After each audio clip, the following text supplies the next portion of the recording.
I want to share with you a story that the Lubavitcher Rebbe once shared at Farbrengen. It was Yud Beis Tammuz, I think Tovshin Chav Beis, 1962. And it was a story that he heard from the Baal HaYelula, from the Baal HaYartzeit of Yud Shevat, from his father-in-law, the Rebbe Rayatz, the previous Lubavitcher Rebbe, the sixth Lubavitcher Rebbe, whose Yartzeit is today, Yud Shevat, 75th Yartzeit. So he shared in a story, actually at the Farbrengen of Yud Beis Tammuz, which is his birthday and Chag HaGeula of the Rebbe Rayatz from Stalinist prison, a story that he heard from him when he came to America. This was the summer of 1941, Tovshin Aleph. The Rebbe shared a story that he heard from his shver, his father, the Rebbe Rayatz at a Farbrengen Shabbos. I think it was Shabbos Kerech Tovshin Aleph. And it's a story that he shared about his father, the fifth Lubavitcher Rebbe, the Rebbe Rashab, whom the Rebbe Rayatz succeeded after his passing in 1920, Tov Reish Pei. The Rebbe Rayatz succeeded the Rebbe Rashab. So he shared a story about his father, that he was there, he was present. He said that his father, the Rebbe Rashab, was once Farbrengen, was a Farbrengen. And one of the people that was there, one of the Chassidim, turned to the Rebbe Rashab. His name was Rashab, his name was Shalom Dov Ber. And the Rayatz is Rabbi Yosef Yitzchak. So this is the Rashab, so somebody was there. And he turned to the Rebbe Rashab, and he asked in Yiddish, he said, "Was is a chassid?" What does it mean to be a chassid? So the Rebbe Rashab told him, a chassid is, in Yiddish he said, a chassid is alamternshik, or lamternshik. What is that? So the Rebbe explained. A lamplighter. And he explained it in the shtetl, in the shtetlach. This is before the days that everybody had their own electricity and their own light.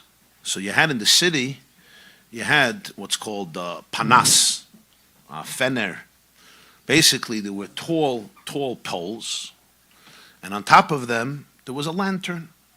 So you had a wick, and you had oil, and you needed somebody to go and ignite them. So each night there was a fellow, he was hired by the city, and he was called a panasayi in Hebrew, or in Yiddish it was called a lamternshik, and he had a big stick, because it was very tall, so he had a big stick, and he had a fire burning, a torch.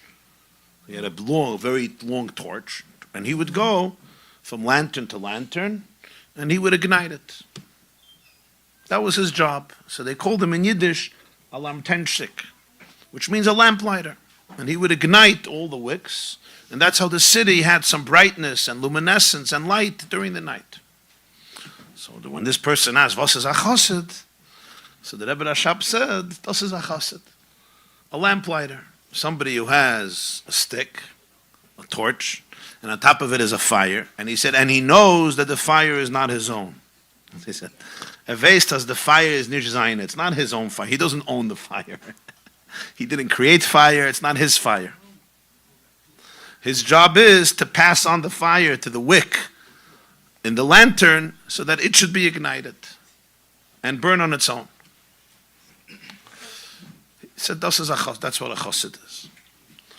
So the Rebbe said, this person didn't let go. And he said, was is oib gefindt sich in a vista? What if this lantern is in a desert?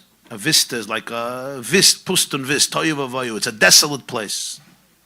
It's a desolate place. Can you still light it? So he says, of course, you have to go into the desert, into the desolate place, and ignite the lantern.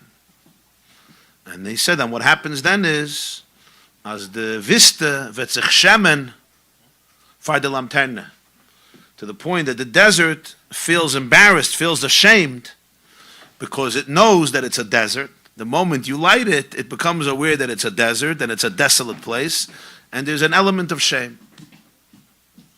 So the chassid continued to ask, and what happens if the lantern that's not lit is in yam, it's in the ocean, it's in the sea? What do you do then? So he said, then you have to remove your garments, and you have to jump into the sea without your clothes, and you light the lantern in the sea too.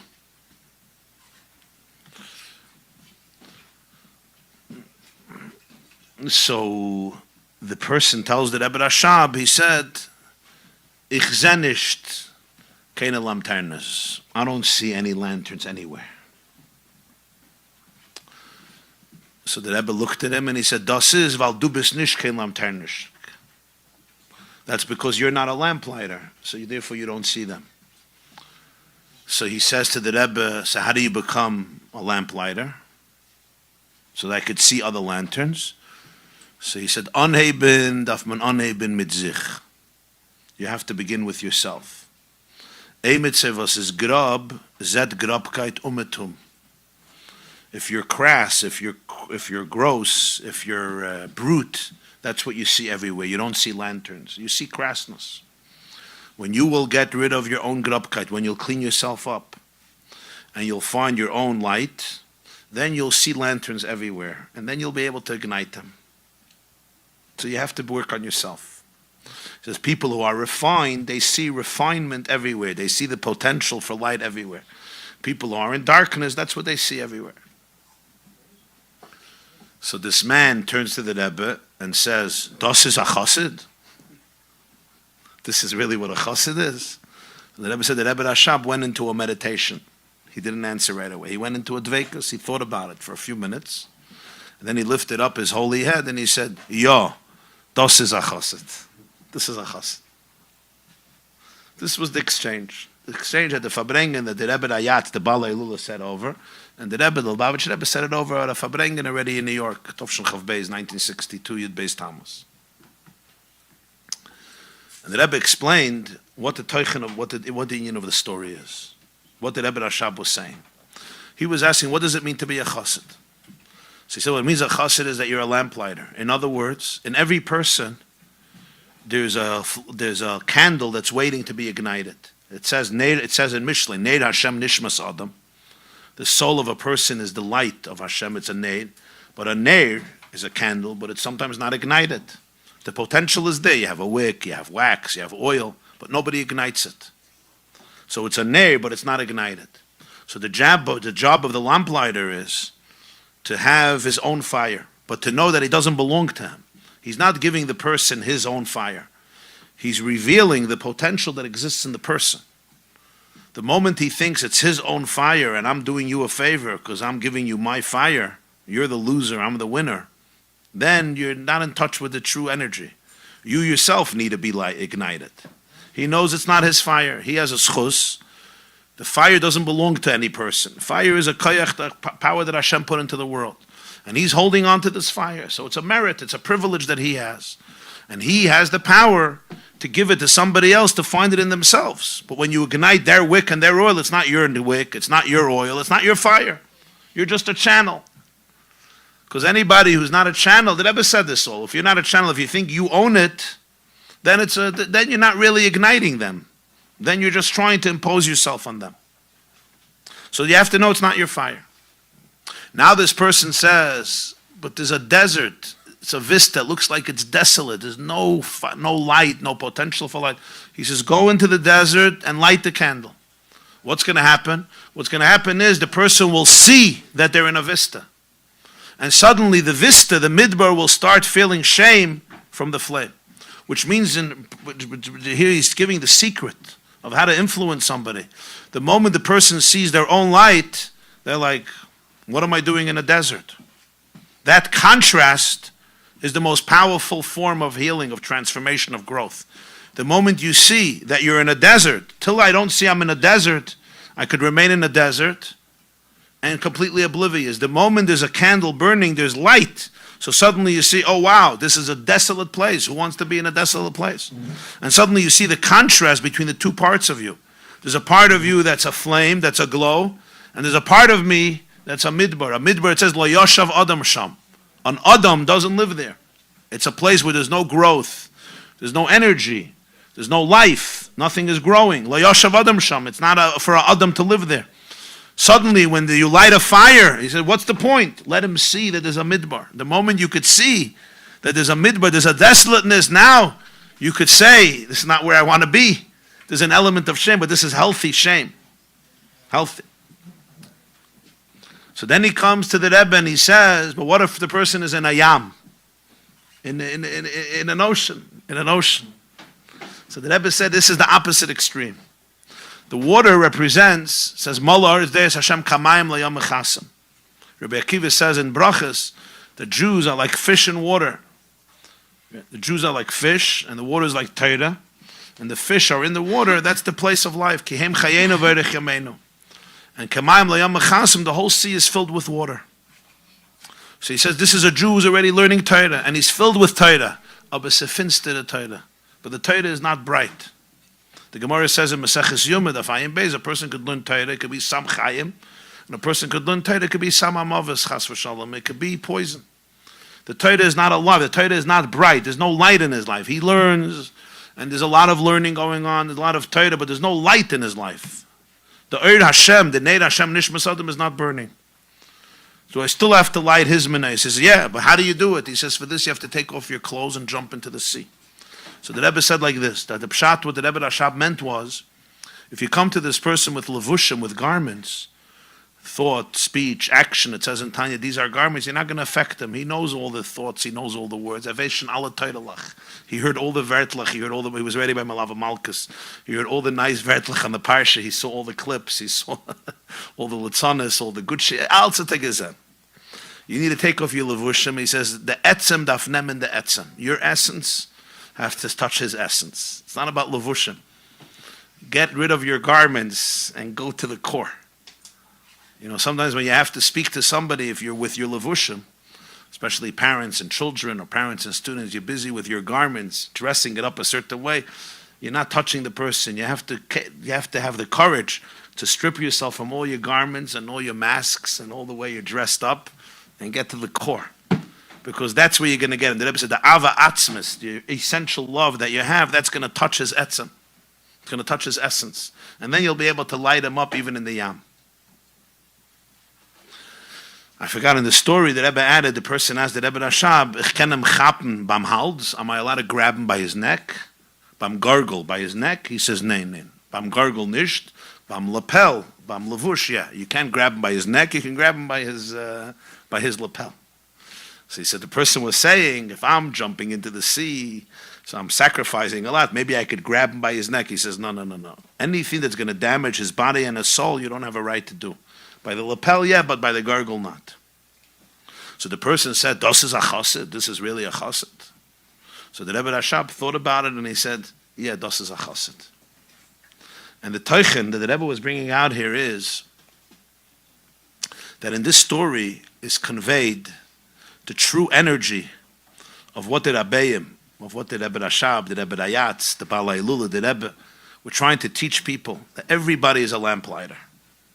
And a lamplighter means we walk around life not just thinking my perfection, my holiness, which is also a beautiful thing, but we walk around as lamplighters to ignite people, to ignite Jews.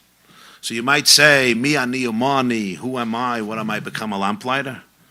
But the truth is, it's not mi ani umani. If Hashem has given, every person has inside of them a fire, every person has inside of them love. So this is what you give. And you walk around in the nighttime and you ignite souls. Say, but this soul is in the desolate desert. He says, no, ignite it. And the desert will become aware of what's happening.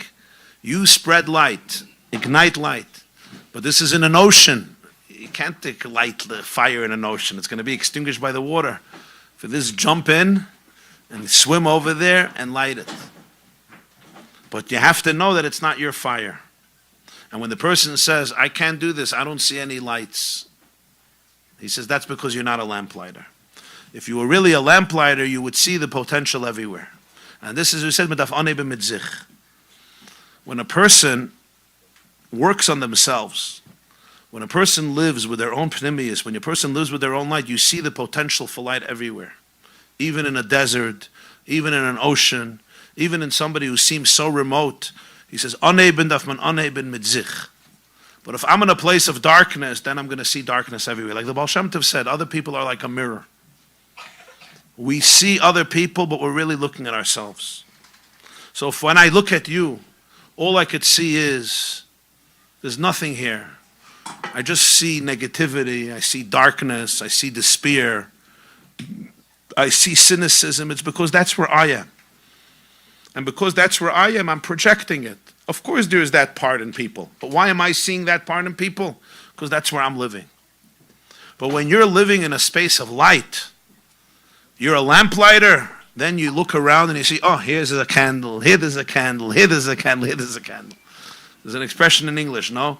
If you're a hammer, the whole world looks like nails. All I see is nails. Here's a nail, here's a nail. Knack, knack, knack, knack. If you're a lamplighter, you know what you see? You see candles everywhere. You see candles. You see something else. Some people look at their children, they see candles. Some people look at their students, they see candles. Some people look at anybody they come into contact, they see candles. Why? Because they're burning. When you have a fire burning, oh, you're waiting, and it doesn't take away from your fire. You know, fire is one of those few things in the world that Alter Rebbe writes in Likkutei Torah, in Torah, the Maimarim of Chanukah. He says a moededike thing. It's gewaldige word. Alter Rebbe says in a Maimer, it's a hafledike, beautiful, beautiful word. It's one of the Maimarim of Chanukah. I don't think we actually haven't learned it, but this year I was learning it, I saw this word. I mean, I don't think we learned it in public. Alter Rebbe says, if you want to give water to the whole world, so how much water do you need? You need a lot of water. This cup of water, this bottle of water, it's very nice. So I could drink, and you could maybe drink from it. But if you want to give water to the whole world, you're going to need a lot more water than this bottle. That's how it is. If you want to give food to the whole world, you're going to need a lot of food. If you want to give apples to the whole food, or what do we have here? Tomatoes, or French fries, or macaroni, whatever we have here, the beautiful salads and lettuce and etc. You're going to need a lot to feed the whole world. The Alter Rebbe says, if you want to light up the whole world, how much fire do you need? And the answer is, you need one candle. You need one flame. That's all you need. One flame, you can light up the whole world. That's all you need. I have a flame, and then I light up your flame, and another flame, and another flame. Neir le'echad, neir le'meya, madlik neir mineir. And it doesn't take away from the first candle. One candle can light the entire world. So how much do you need in order to light up every entire world, every single heart? You only need one candle. And that's the Eid of the Rebbe. That's the Lichtigkeit of the Baal HaYilula. It's a candle. But it's a candle that burns. And this candle that burns goes and goes and goes and goes and goes and doesn't end. And that's what the Rebbe Rashab was telling this Jew. The moment you're lit up, you'll see candles everywhere. And when you'll see candles everywhere, you'll light them up everywhere. Even if they're in a desert and even in their ocean. And if not, he said, but I don't see it. So he thought that Rebbe might say, yeah, it's a crazy world. He said, no. Your issue is you. The issue is you. It's a mirror. The issue is you. You're looking around, you're saying, my children don't care, my students don't care, nobody cares. It's a fardarbin generation. He says, no. Du bist fardarbin. You need the help. You're overwhelmed. You're anxious. Go into yourself. Everything is about what's happening inside of yourself. The moment you're the fire, suddenly you'll see, here's a lantern, and you see this practically. When people come with an approach of positivity, of light, of truth, of authenticity, there's a potential to light everybody up. Everybody. Since this is the Yom HaYilula of the Rebbe Rayatz, whose whole life ignited souls, and not stam. I once searched for my brother-in-law. It was a beautiful vart, and I said it over Friday night here in Shul. I said, we have a klal, zela umaza asa elikim. Everything Hashem made in the world is zela umaza. There's holiness, and there's a counterbalance to holiness, unholiness. And they always match each other, because that way there's choice, there's creativity. If they don't match each other, like a chess game, the two teams have to be even. If not, it's not fair. If one of them has a king and a queen and a castle and a knight and a bishop, and the other one has pawns, it's not fair. So whatever Kedusha has, Klippa also has it, copies it. It's a copy, but it's a fake. It's fake news, but it's a copy. And that way, Zelo Umaza. That's the way history works. The Frierdiker Rebbe, the Rebbe Rayatz, who were the people who represented unholiness in his generation? It was two people, Stalin and Hitler. Yamach Shemam. Stalin and Hitler were the two most evil people who lived in all of history. Who is the Le'umazah of Stalin and Hitler? The Rebbe Rayatz. So this explains to you a little bit of his Kedusha.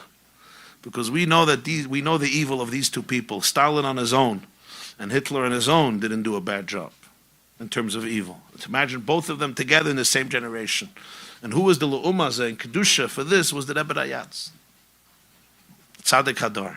So you could understand, I don't know if you could understand, but you could be Teufus Epis a little bit of what type of holiness you're talking about. This is the Kedusha. And we know that in a Yartzeit, a Yom HaYilula, so Paul Yeshua's Bekedav Ha'aretz, the Ur of the Tzaddik, is manifested in the world.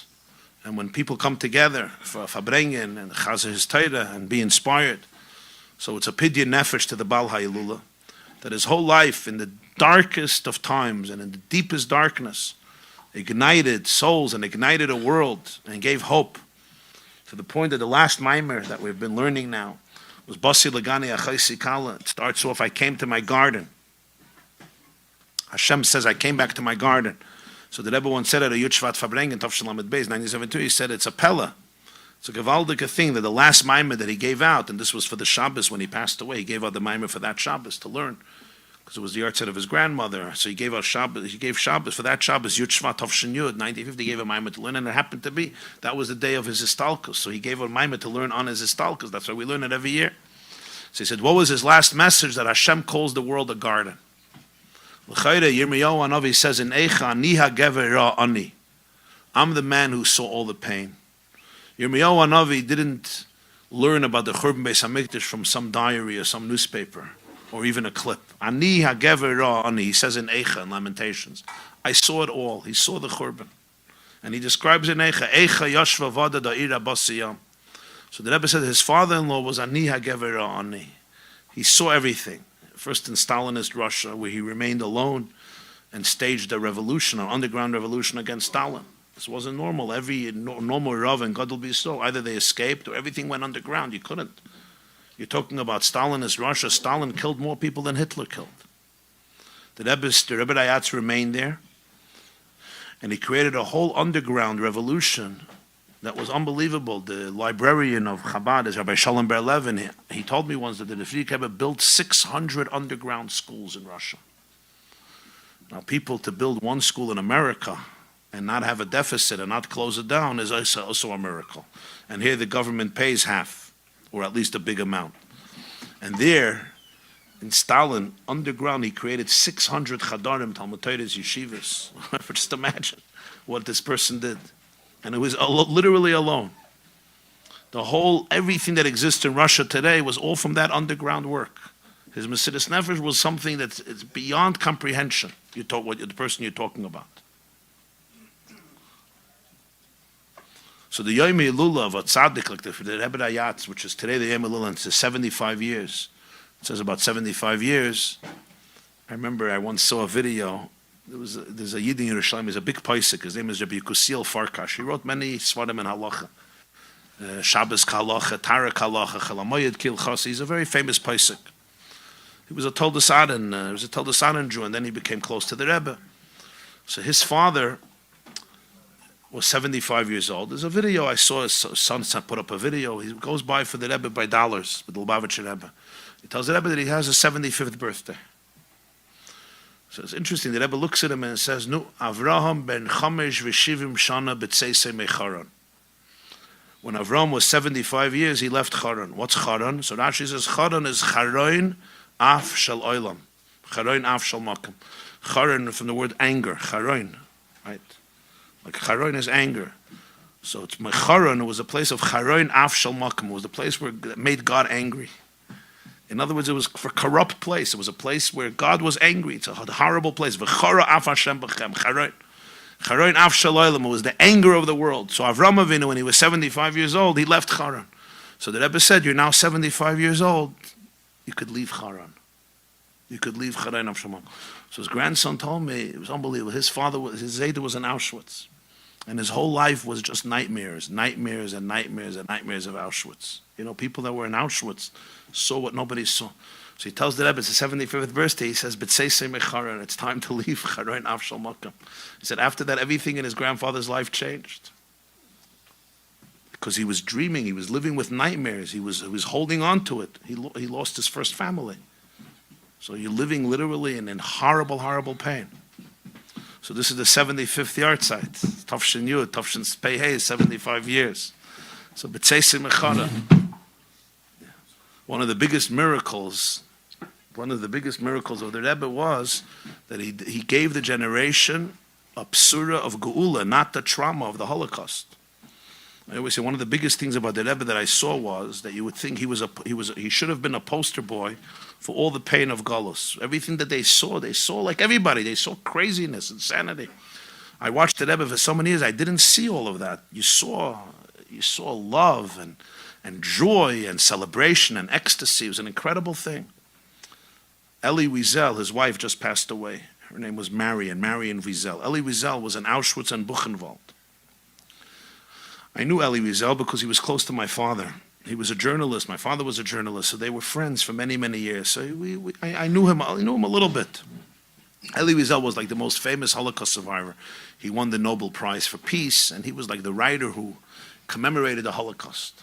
So he wrote 2 books of memoirs. So in one of the books he writes over there that he was once on Yechidus by the Rebbe, by the Lubavitcher Rebbe.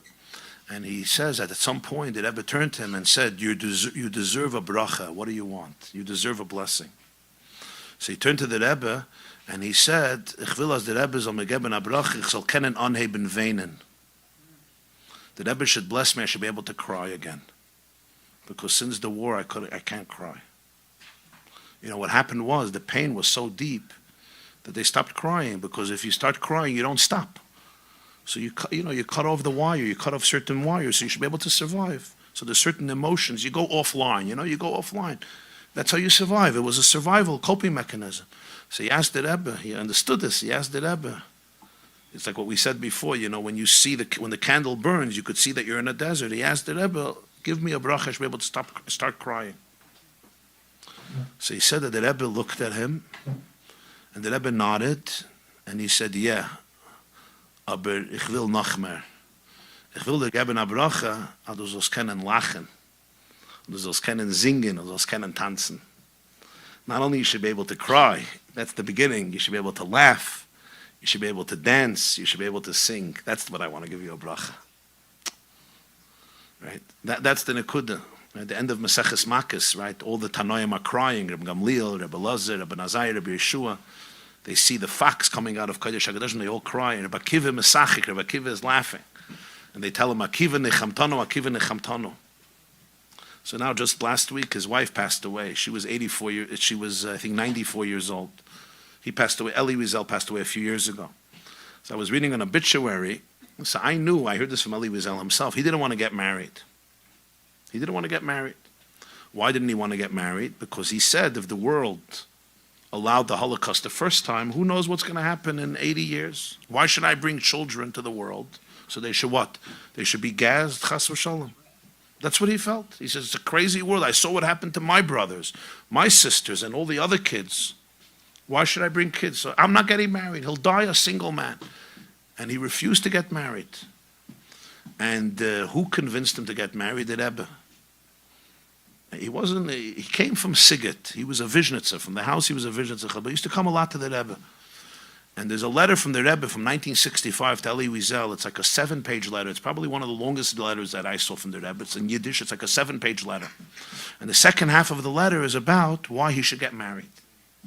And he says, you're dedicating your whole life to remember Hitler. Zocher is asher asa lecha Amalek. And it's important. You have to remember what Amalek did.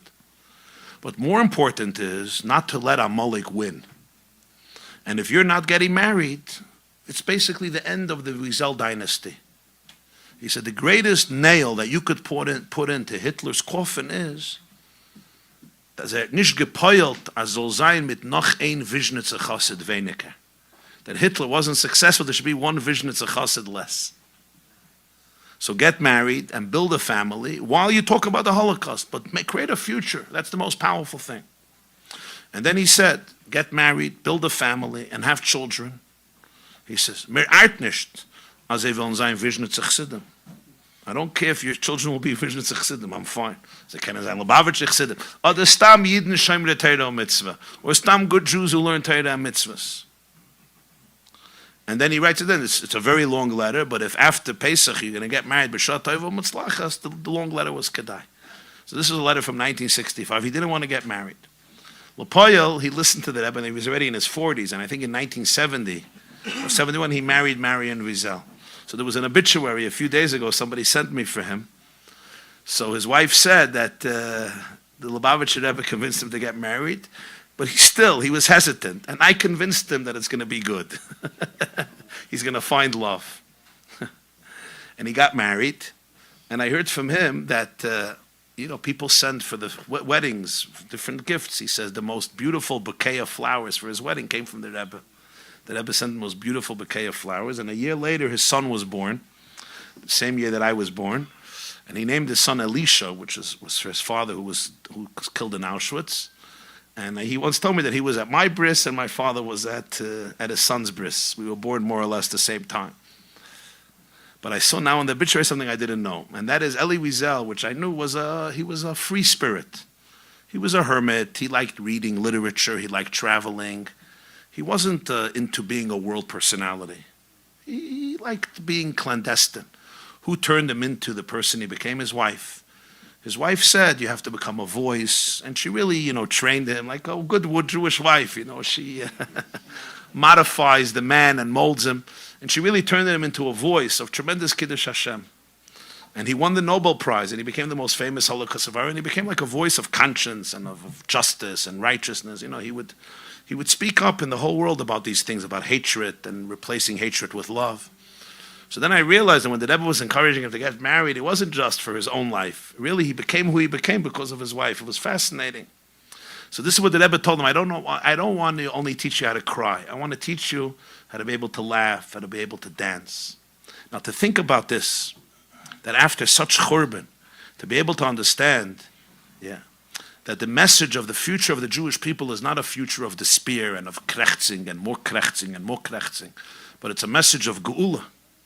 That was the uniqueness. When the Rebbe took over Yud Shvat Tov Yud 1950, the Jewish world was licking its wounds. It's 5 years after Auschwitz. What do we have left? So everybody was trying to rebuild here. The Rebbe came out, his first Maimon, he said, this is the Doid HaShvi, we're going to bring the Shechina back to the world, and we're going to bring the Geula. It was a whole different Indian. It was, where does a person get this from? It's a different Oid. It was a Oid HaGeula, it was the Oid of Mashiach. It's a different Oid. And it revived the whole generation. Literally, the whole generation got a different confidence because of this.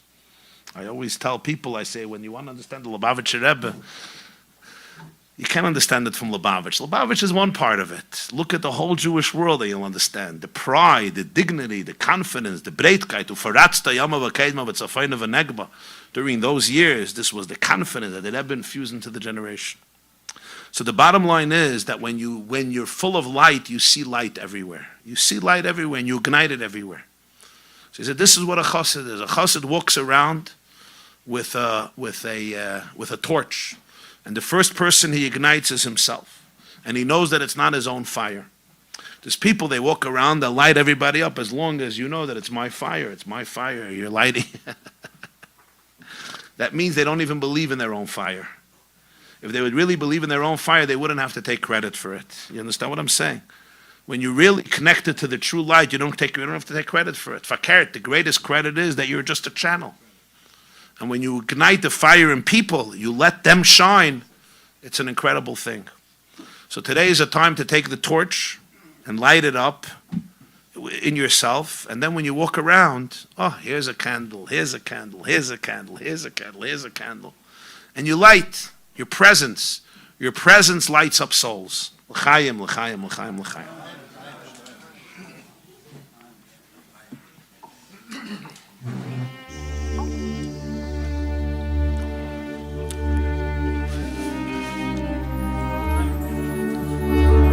Reb Avram.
There's a beautiful story that the Rebbe once shared, the Lubavitcher Rebbe once shared at Farbrengen of Shevat Tovshin Tezayin.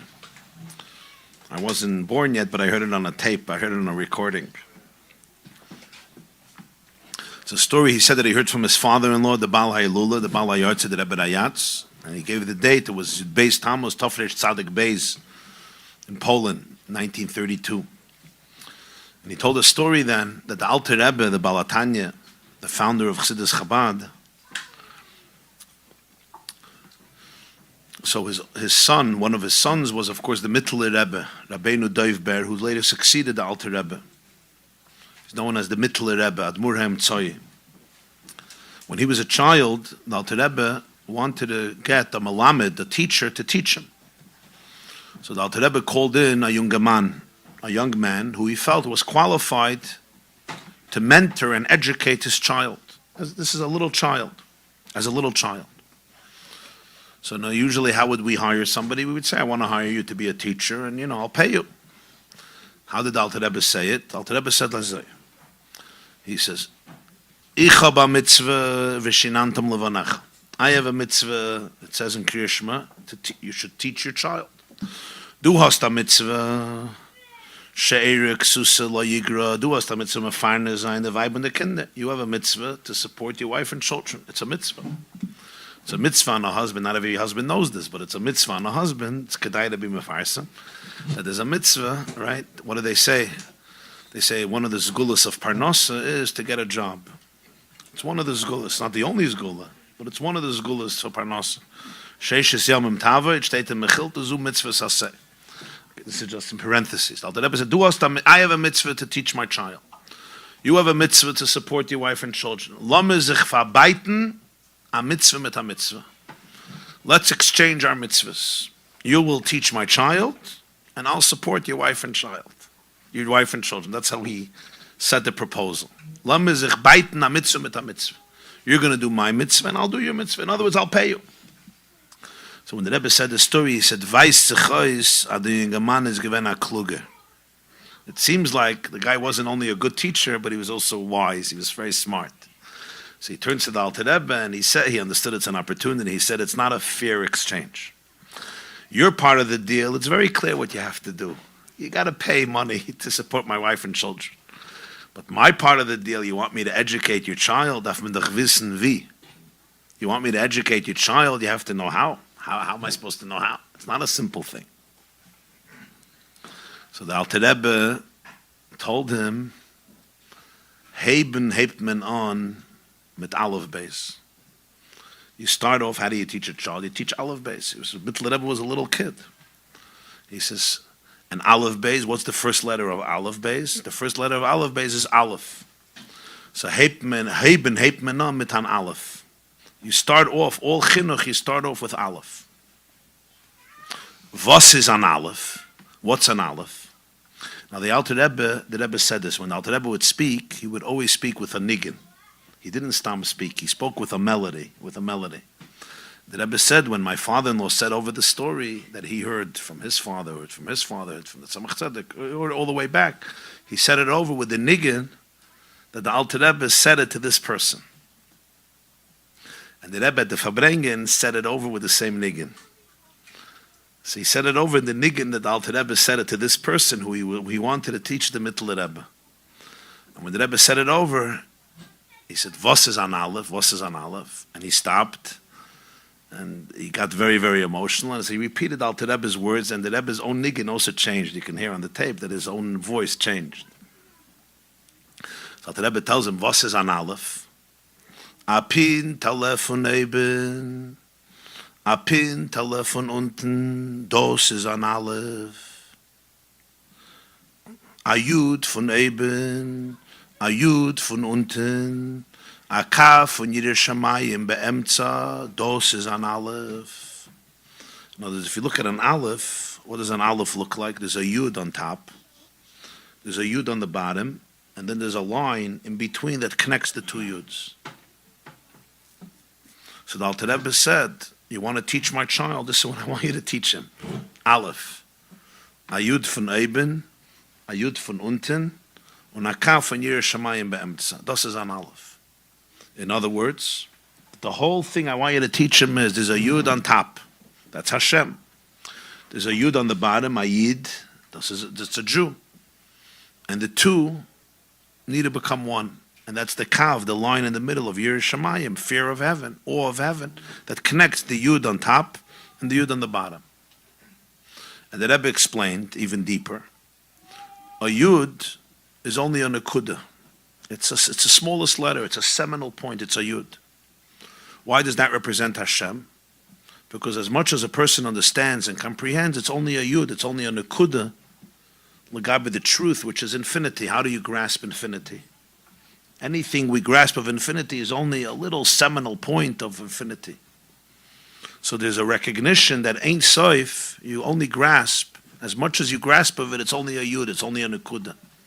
It's a little condensed version. And that creates a Yud on the bottom, which was the Yud on the bottom is the bittul. The person becomes a Yud. The person condenses themselves into a Yud, into the frequency of vulnerability and surrender and bittul, to be able to be toifes the Yud above. So it's all about a Yud. And this is what this is what I want my child, this is what I want you to teach my child, this is how you should start. This is an Aleph. Parentheses, there's another story. It's a very interesting story. It's a powerful, very deep story. And when you hear the first story, I think it gives a whole new geschmack to the second story. Everybody knows, everybody heard in Poland, there was the Kotzker Rebbe. Menachem Mendel of Kotsk. His last name was Morgenstern. Menachem Mendel Morgenstern, they call him the Kotzker Rebbe. So he was already a legend in his lifetime. The Kotzker Rebbe, he was born and he was raised in a city in Poland called Tomaszów. They called him the Mendel of Tomaszover. Later they called him the Mendel of Kotsk because he moved to Kotsk and that's where he was a famous leader. But his youth was in a place called Tomaszów. Called him the Mendel of Tomaszover. Once, when he was already a big Rebbe and a distinguished master, he went back to his youth, to the place where he was born and he grew up, and he went to Tomaszów. So because of who he was, all the chashava people, all the distinguished people wanted him to stay at their home, to host them. And they all extended an invitation. You have a beautiful home, you could stay with your people, and you'll have everything you need. So he said he wants to stay by his Melamed of Aleph Beis, the one who taught him Aleph Beis. The problem was that Yid was a Kaptzen. He barely had a home. It was a tiny little home. It was caved in. It was destroyed. It wasn't a place for a big Rebbe to stay. But he rejected all the other invitations, and he went to the person, the Melamed, who taught him Aleph Beis when he was a little kid, when he was a baby. I don't know if he was 2 years old, 3 years old, 4 years old. He went to. So all the Chashav Gvidim, all the wealthy Jews were very insulted. They're like, why do you do this? They asked him later, why did you want to stay by this person? So you know what he answered? It's very deep. He said, the only thing I have clear in life is Aleph Beis. And that's he taught me. That's the only thing I have clear in life. After that, everything was confusing. Alam gehakt and sheinik. Everything was already confusing. The only thing chabarois and leben klar was from this teacher. He taught me Aleph Beis Gimel Daled Hey. It was a few days ago. I was traveling with Rabbi Waxman, Rabbi Ephraim Waxman, Shlita. So he said that he heard the story a little different. It's similar. He said the Kotzker Rebbe said the einzige Zach was sich weiß is emes is Aleph Beis. The only thing that's true, what this guy taught me, is Aleph Beis. After that, I don't know what they sold me, what they didn't sell me. He said the only thing I know for sure is emes is the Aleph Beis. So I went back there. That's the place where I learned the truth and what I know. After that, yeah, this is what the Kotzker Rebbe said. The story with Alter Rebbe gives a whole different, it explains to us what it is. Was is an Aleph? Was is an Aleph? A Pintele von oben, a Pintele von unten, das ist an Aleph. A Jud von oben, a Jud von unten, a Kaf von Yerushalayim be'emtza, das ist an Aleph. The Kotzker Rebbe said, this I had clear. After that, everything becomes, sophisticated, and I don't know what's true, what I understand, what I don't understand. But what he was conveying, what the story conveyed, is something very, very simple, but also very profound. This Alter Rebbe was telling this teacher, what I want you to give my child. What I want you to give my child is the essence. And the essence is expressed in the Yud von oben, und die Yud von unten, und der Kaf von Yerushalayim be'emtza, das ist an Aleph. That's the Aleph. After that, it's all, the Kotzker Rebbe said, after that, I don't know really. It's very confusing. Once that's finished, ich weiß nicht. And it's so true in life, because it's always about coming back to the Aleph, to that pure simplicity in the most essential level that the child gets. When the Rebbe said over this story, and he started to quote Alter Rebbe's words, you can hear it on the tape, he started to cry very heavily. Years ago, my children were small, and this was still the days of a tape recorder. I don't know how many of you remember a tape recorder. It's still alive. There's still a few people. But when I grew up, and those of you who are my age know, a tape recorder, that's how you listen to something. You took a tape, and it had ribbons, and if the ribbons came out, you had to sit with your finger and go like this for 3 hours, and you made it even worse. And you put it in, you press play, and you heard the tape. So I had a tape recorder in my house. And I had all the tapes of the recordings of the Rebbe's Farbrengens from 1950, 1951 till 1992. It was 1,400 tapes. And around. Albums. I had albums all over in my house. I lived on New York Avenue in Crown Heights. And then, suddenly one day, came out a little tzatzke and I couldn't believe that 1,400 tapes that I paid a lot of money for, it's all on one little tzatzke. So because of my nostalgia, I couldn't get rid of it, even though it didn't make sense, because it took up a half a room. But I couldn't be so humble to accept that this little drive, this little tzatzke has everything. I just couldn't accept it. So maybe I left it. People said, "What? It's just occupying space." I left it. But the truth is, a few years later, Shalmardach Rabashkin was put into prison.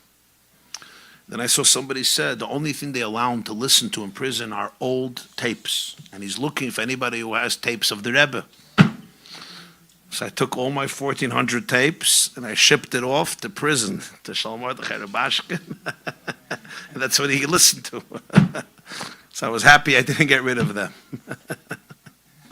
That's in parentheses, but I'll go, why am I telling you about the tapes?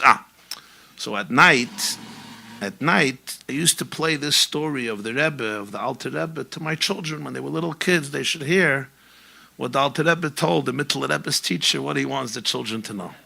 I used to play it for them.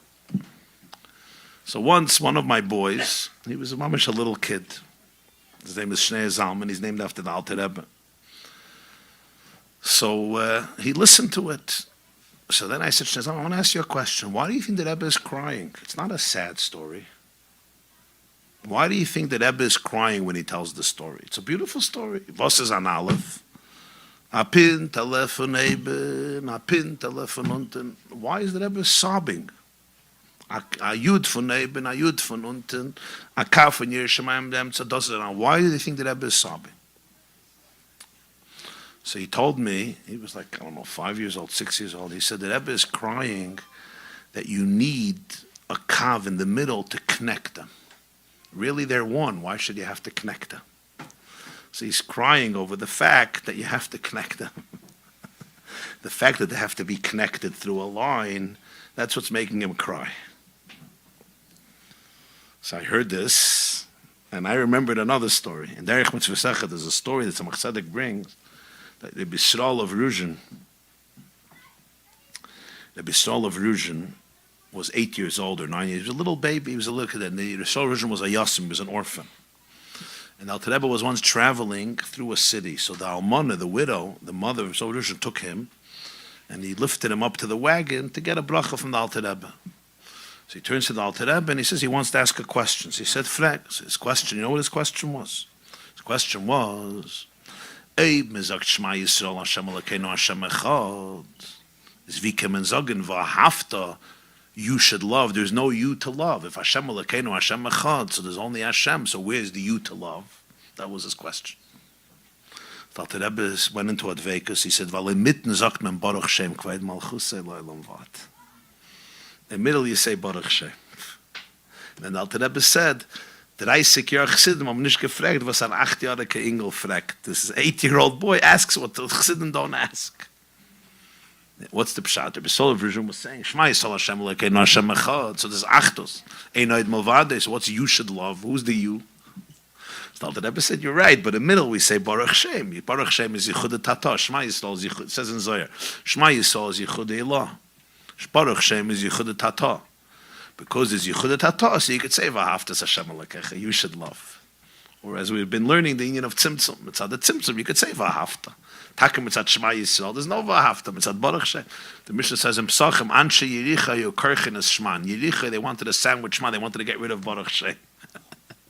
They wanted from Shema Yisrael to go into V'ahavta. V'lo Yehoidu lehem Chachamim. The Chachamim wanted Baruch Shem. So I told my wife that, I said, this is Mamish, there is Meises of Bistral Ruzhin. Bistral Ruzhin said, what's V'ahavta? What's the Yud von unten, the Yud von oben? It's a kav in the middle. What do you need? What do you need a kav? It's a kol echad. Yeah. I want you to understand the sensitivity of our children. This is the sensitivity of our children. He understood. I wouldn't have even thought of that. The Rebbe was crying because you need a kav to connect the Yud and the Yud. To connect one Yud to another Yud, you need a line in the middle, an Aleph in the middle. That's Yichud Tatam. It's at Yichud Elah. What do you don't need a kav in the middle. You don't need a kav in the middle. But since we live in this world, and you could feel separate, and you can experience separateness, so the whole inyan of the Aleph is the kav, the line that connects the one Yud to the other Yud. So what does this mean in our life? In our life, it means that everything begins with an Aleph. Everything begins with connection. Everything begins with dveikus. Everything begins with a relationship right here, right now. When the Rebbe said over the story that I said earlier about the Rebbe Rashab with the lamplighter, that the person said, I don't see lamps. So he said, it's because you're not a lamplighter, and you have to clean yourself out. So the Rebbe said it doesn't necessarily mean in a coarse way. Sometimes it's a very subtle thing. An interesting example that Rebbe gave, that sometimes a person is davening or doing a mitzvah or learning Torah, and he's thinking to himself, it would be nice if somebody notices what I'm doing. And then it'll become a chashuva thing. Like there was somebody once said, the best feeling in life is to do something anonymously and then somebody finds out. And it's a very subtle thing. Nobody knows what I'm thinking. But it's interesting. This was what the Rebbe chapped on, because what does this mean? This means you don't believe in your real connection. What is the feeling in me that somebody has to see me? It means you don't believe in the power of your own connection. You don't believe in it. It's like you're davening, you're crying, you're connecting. It would be nice if somebody could see it. Of course, to inspire them, not for any other reason, but they'll be inspired. What does that mean? It means that the connection is not so powerful that itself is a tachlis. What do you need? The intimacy, this itself. No, it's not. People think, it's because they're looking for validation. It's really because they have no validation. If you would believe in your own dveikus, that's the best thing that happened. V'hinei Hashem nitzav alav v'maloich halaretz kveidei u'mabet alav v'boichin kloyes v'lev mevde groi. What's mehr willst du? What else do you want? What can be more validation than that the Hashem himself, the creator of the world, is standing right here and like, yeah, amazing, thank you, wow. There was once a Farbrengen, this is Tafshin Pei, so Mem Hey is Nun Hey Samach Hey, 40 years ago, Tu B'Shvat, Tafshin Mem Hey. Tu B'Shvat is coming this week, so it's Geschmack Wort. So the Rebbe said at the Farbrengen, I think it was the first Sikha, the second Sikha, the Lubavitch Rebbe is Farbrengen Tu B'Shvat. So he said Azavort. He said Tu B'Shvat, what do we do with Tu B'Shvat? On the 15th of Shvat. When is Tu B'Shvat? It's Thursday, this Thursday. So the Minik Tu B'Shvat is Rosh Hashanah Le'ilanis. It's Rosh Hashanah for trees. So we celebrate the Shiva Minim Shenashtabcha B'Em Eretz Yisrael, the 7 species with which Eretz Yisrael was praised. And therefore we eat fruits. You eat grapes, you eat figs, you eat dates, you eat pomegranates. The Minim Shenashtabcha B'Em Eretz Yisrael. Gefen, Te'ena, Rimen, Zeis, Shemen, Dvash. So the first 2 are Chita Sa'ira, wheat and barley. So the Minik Tu B'Shvat should be, the first is to eat bread, to eat mezainas, to eat ragalach, whatever. But that's not the Minik. The Minik Tu B'Shvat is to eat after the peiros, the fruits. Not the Chita Sa'ira, even though it's Minim Shenashtabcha B'Em Eretz Yisrael. So he said there's a lesson here. What's the lesson? Grain, tvua, is something that you need. It's a necessity. Lechem, levav, eneshisa, right? Especially in the ancient world, bread is what people ate in order to survive. Fruits are a delicacy. You don't need fruits to survive. It's a delicacy. It's kinuach sud, it's dessert. Like we say in the bracha, the Torah writes, the first is, you created that which they need to live. To give them pleasure, which is fruits and delicacies, etc. So Tu B'Shvat is Rosh Hashanah Le'ilanis. What do you focus on? You focus on the delicacies, on the special treats that we eat, not for survival but for pleasure. So he says, there's a deep lesson here. Rosh Hashanah Le'ilanis is the Rosh Hashanah of trees. That means you're just starting off. The tree is just starting off. Because that's the time when the sap comes into the tree, even though now, if you look at the trees this Thursday, you look at the snow tonight, it doesn't look like this is Rosh Hashanah Le'ilanis. There's nothing happening on the trees. But what's happening is beneath the surface, the tree is being recreated, it's getting its sap, its energy, then in the spring, it's all going to come out. So it's Rosh Hashanah Le'ilanis. So ha'adam eitz hasada. A person is compared to a tree. You're starting Rosh Hashanah Le'ilanis, you're just starting your growth. In other words, you left from doimim and you became a tzemeach. From an inanimate matter, you went into a world of tzemeach. So what's the first thing you should focus on? The first thing you focus on is necessity. So he says, no, Rosh Hashanah Le'ilanis, what's the first thing you focus on? Tainug, on pleasure. On the fruits that are delicious. You're just starting off. From a doimim, you became a tzemeach. So your focus should be necessity. Do Yiddishkeit, Torah, mitzvahs as much as you need to do to be Yaitza. Say no, right away start off with Ava B'Tanugim. Start off right away with bliss, with peiros, with pleasure. And he said a person wakes up in the morning, they could say, I'll just do my obligation. I'll eat bread. In other words, I'll do what's necessary to fulfill my obligation. He says, no, right away to Shoshana Leilanis, you start off with Ava B'Tanugim, with bliss. He says, what am I demanding for myself such high levels? He says, when a person wakes up and they remember that Hashem is standing there and he's waiting for the person's Maida Ani. So what's a greater tainug than that? What's a greater tainug? What's a greater bliss in life? That the creator of all the worlds, who's infinite, beyond infinite, he's here to listen to your Maida Ani, to your gratefulness, to your gratitude that I have a soul, that I have another day. The moment I'm asking, maybe somebody's going to see me, maybe somebody's going to see my dveikus, what does it mean? It means I am so valueless in my own eyes. The only way I can have value is if it's on WhatsApp. Or at least if there's a picture, so there's a potential WhatsApp.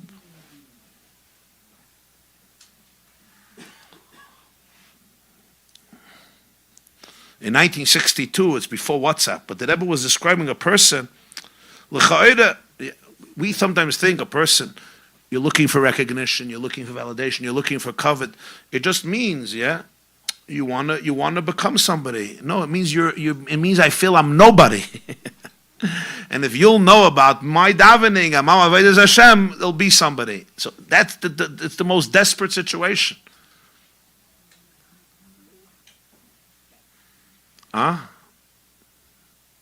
It's really a form of emotional death. The person is so detached, Nabach. I'm so not in touch with my own life force and energy that I need to borrow other people's life force and energy. To realize that your own dveikus, your own experience, your own Aleph, that's more powerful than anything else. That's the light inside of you. I think I once said this at one of my shiurim. I probably said it. If I was thinking about it, so it probably came out at some point. I don't remember, but I probably said it. The chevra who come to the shiurim will probably remember if I said it. You don't even know what I'm saying yet. There was a yid who once told me, he's close to me and he's a mentor of mine and a good friend of mine and a very special, very authentic person. So he once told me something very powerful. It was really just a few months ago in the summer, I think it was. I was talking to him on the phone and he said something very, very poignant and so real. And he said as follows. He said, even if your ego, your yeshus, your ego, decides that it wants you to become the most spiritually powerful person in the world. And you shouldn't have on a video, you shouldn't have 1,000 views or 5,000 views or 10,000 views or even 1.5 million views. But you should have 7 billion views. Now there's no 7 billion people who have YouTube, right? But theoretically, 7 billion, in other words, every person in the world, how many people are there? 8 billion already, 8.5 billion. Every person watched the clip. It's pretty good. Yeah, even Trump doesn't have that. And his hasagas are big. Yeah. So your ego wants that every person should know and you should be influenced. And imagine that you're even successful with this fantasia, with this dimyan. You're even successful and you reach that level of power and influence and fame, etc. He says, even if I want you to know that doesn't even scratch the surface of your true greatness. Whatever your ego imagines for you, it doesn't even scratch the surface of your true greatness, that you're a chelik elokam, that you're part of Ein Sof. Because what's all that greatness, Lagabe Hashem? It's a joke. It's a tip. It's not even a drop from the Atlantic Ocean. So even if whatever your ego imagines for your greatness, it doesn't scratch the surface of who you really are. Yeah. That's the union of dveikus. Dveikus is not pshat. It doesn't even scratch the surface. It's like reducing a tree.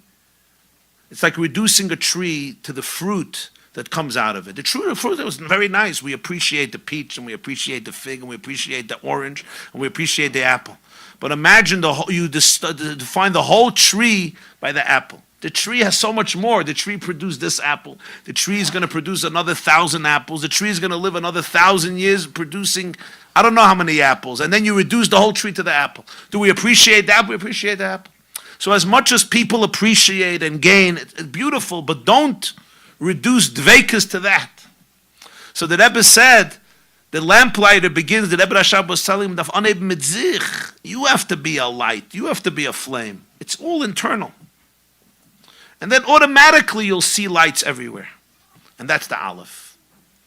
The Aleph is that the dveikus is bepnimius. It's all bepnimius. It doesn't need anybody's validation in the world.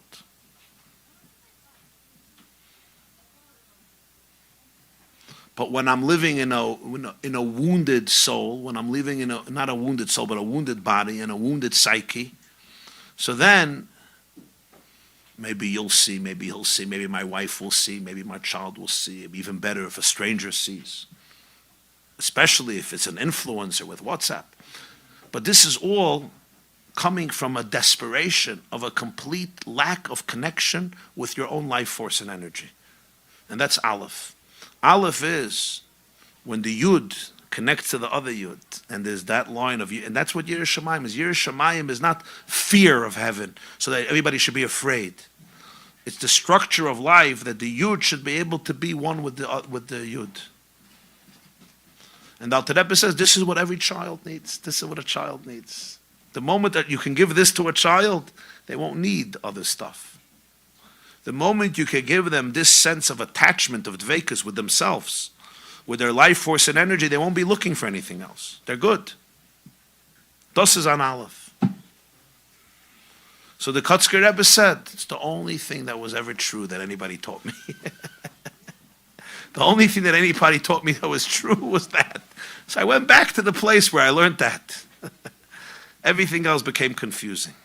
In other words, when Yiddishkeit is divorced from this, it's just we're selling things. You're selling. Stop with the words. If you can experience this, das is das. Now you're going to ask me a question. So how do you experience this? How do you go back to the Aleph? Okay, auf dem darf man Farbrengen. Auf dem darf man lernen Chassidus, Farbrengen. Good. That's a good question. That's a good question. But that's what it is. It's the heartbeat of life. It's being fully present in dveikus. Right? What the Baal Shem Tov taught. The Baal Shem Tov taught this moment is the greatest moment. This place is the greatest place. You're never going to be in a better moment. You're never going to be in a greater place. We learned on Friday about Simtzum Shalai Kipshuta. The Rebbe writes, what's Simtzum Shalai Kipshuta? That you're the Kohen Gadol right now in Kodesh HaKadosh. You're Reb Shimon ben Yochai right now by the Idra. You're the Bakiva right now by the Ma'aseh Merkava. You're with Moshe Rabbeinu right now by Eis Matan Torah. You'll say, give me a break. Es nicht Matan Torah, es nicht Ma'aseh Merkava, es nicht kein Idra, es nicht kein Arizal, es nicht kein Baal Shem Tov. I'm just eating some pasta or salad. The power of Moshe Rabbeinu and Matan Torah, Bakiva, Ma'aseh Merkava was not that somebody took a picture of it. That wasn't the power. Fakert. It was okay. It would be nice to have a picture of Matan Torah. I don't know if somebody would record Matan Torah. I don't know what it would sound like. It would be blank, the tape. I'm not sure. Huh? I'm not sure the camera would pick it up. Huh? I'm not sure that it would be recorded on the tape. If Matan Torah, if there was a video by Matan Torah, what would the video show? Huh? What does it look like to experience God? And I'm not sure the MP3 would detect that. You understand? Because you know in yourself, when you get closer to these experiences, it's not something that's recorded. Kald Momadaka, yeah. How is a Kald Momadaka recorded? It's not recorded. It's experience, it's not recorded. Say, but we live in a world of recordings. That's true. But don't reduce your experience to the recording. You live in a world of recordings, so you record what you could record. But lo yish dvarim anaychi. It's not about recordings. And when I mean recordings, I'm not only talking about a mic and a tape recorder. We're talking about internally, the internal experience. The internal experience is infinitely greater than what any validation of it will define. And the moment I doubt that, it's only because of how detached I am from the force. Because I'm detached from the life force and energy, so all I have is your validation, your validation, your validation, your validation. That's what this person was saying.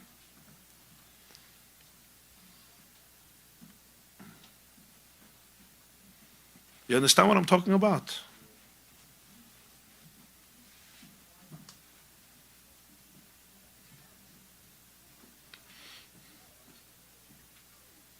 L'chaim, l'chaim, l'chaim, l'chaim.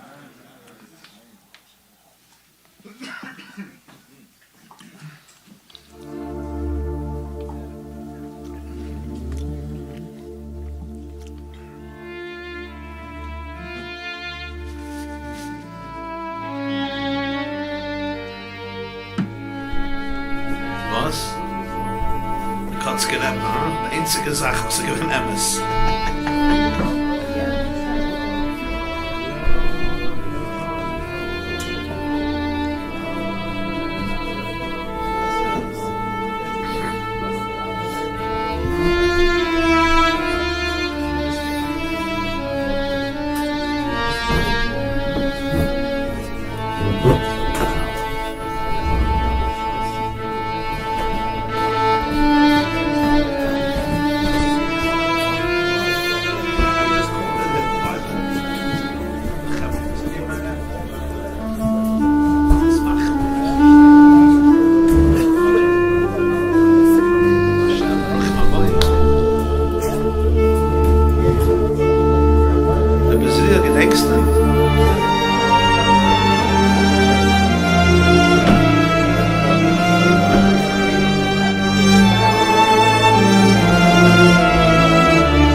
Baba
L'chaim, l'chaim.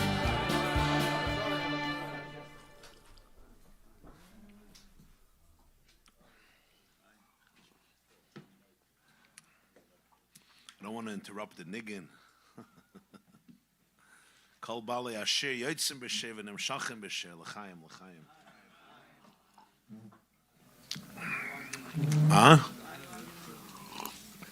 Ein lang niggin, yeah. V'ani eftach boch.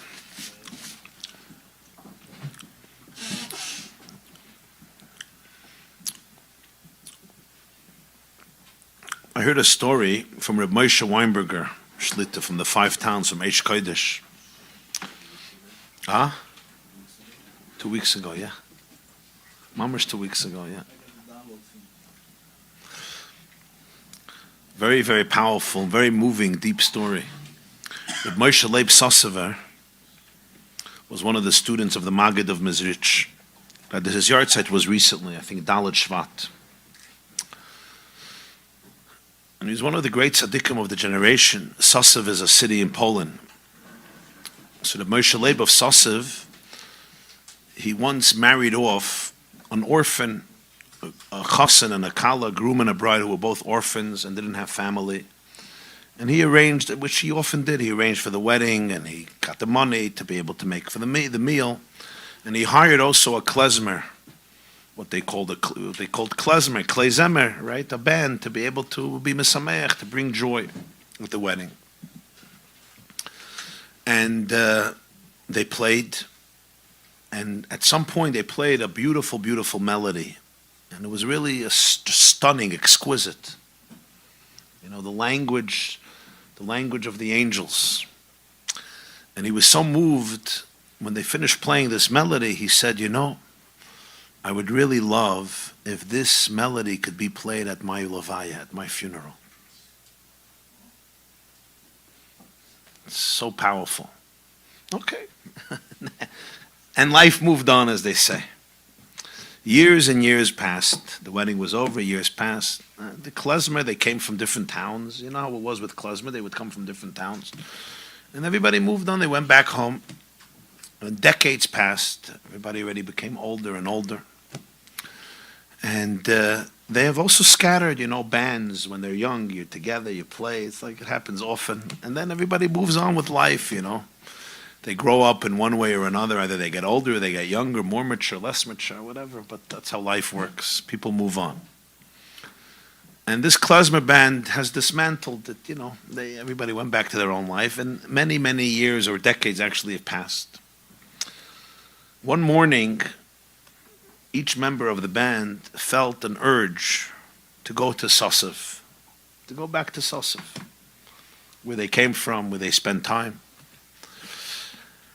And everybody on their own, they just felt they want to go back to the city of Sossev. So they started to travel. And when they came to Sossev, they see that there's a huge crowd. And they asked, what's happening? And they said, he didn't hear that Moshe Leib Sossev had passed away. And this is the levaya. And then they remembered that he asked that the song that they played at the wedding decades ago should be played at his funeral, and suddenly they saw everybody was there, the whole klezmer was there. So the story is that at his levaya, they played the niggin that they played years ago at the wedding. That's the Maisa. This is the Maisa.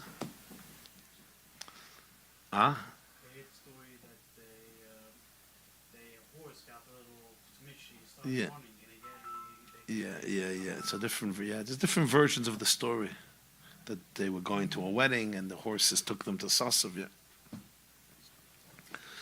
What's really the point here? The point is that he planted a seed in their hearts. He planted a seed years ago, and the right time, their hearts took them to the right place.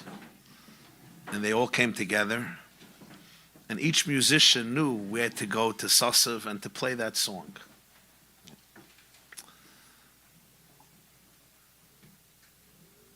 There's two types of influence. There's influence where you influence people right here, right now, and they're under your influence, and you can influence them. But that's short-lived. The real influence is You plant a seed. There's a song. Somebody once said, what's the definition of love? Definition of love is learning the song in the other person's heart and singing it to them when they forget it. You plant a song inside of them. And in the right time, the musicians are moved to come to the right place and to play that song. That's a different type of hashpah. That's a different type of influence. It's one that permeates and penetrates to the core, and it emerges in the right time.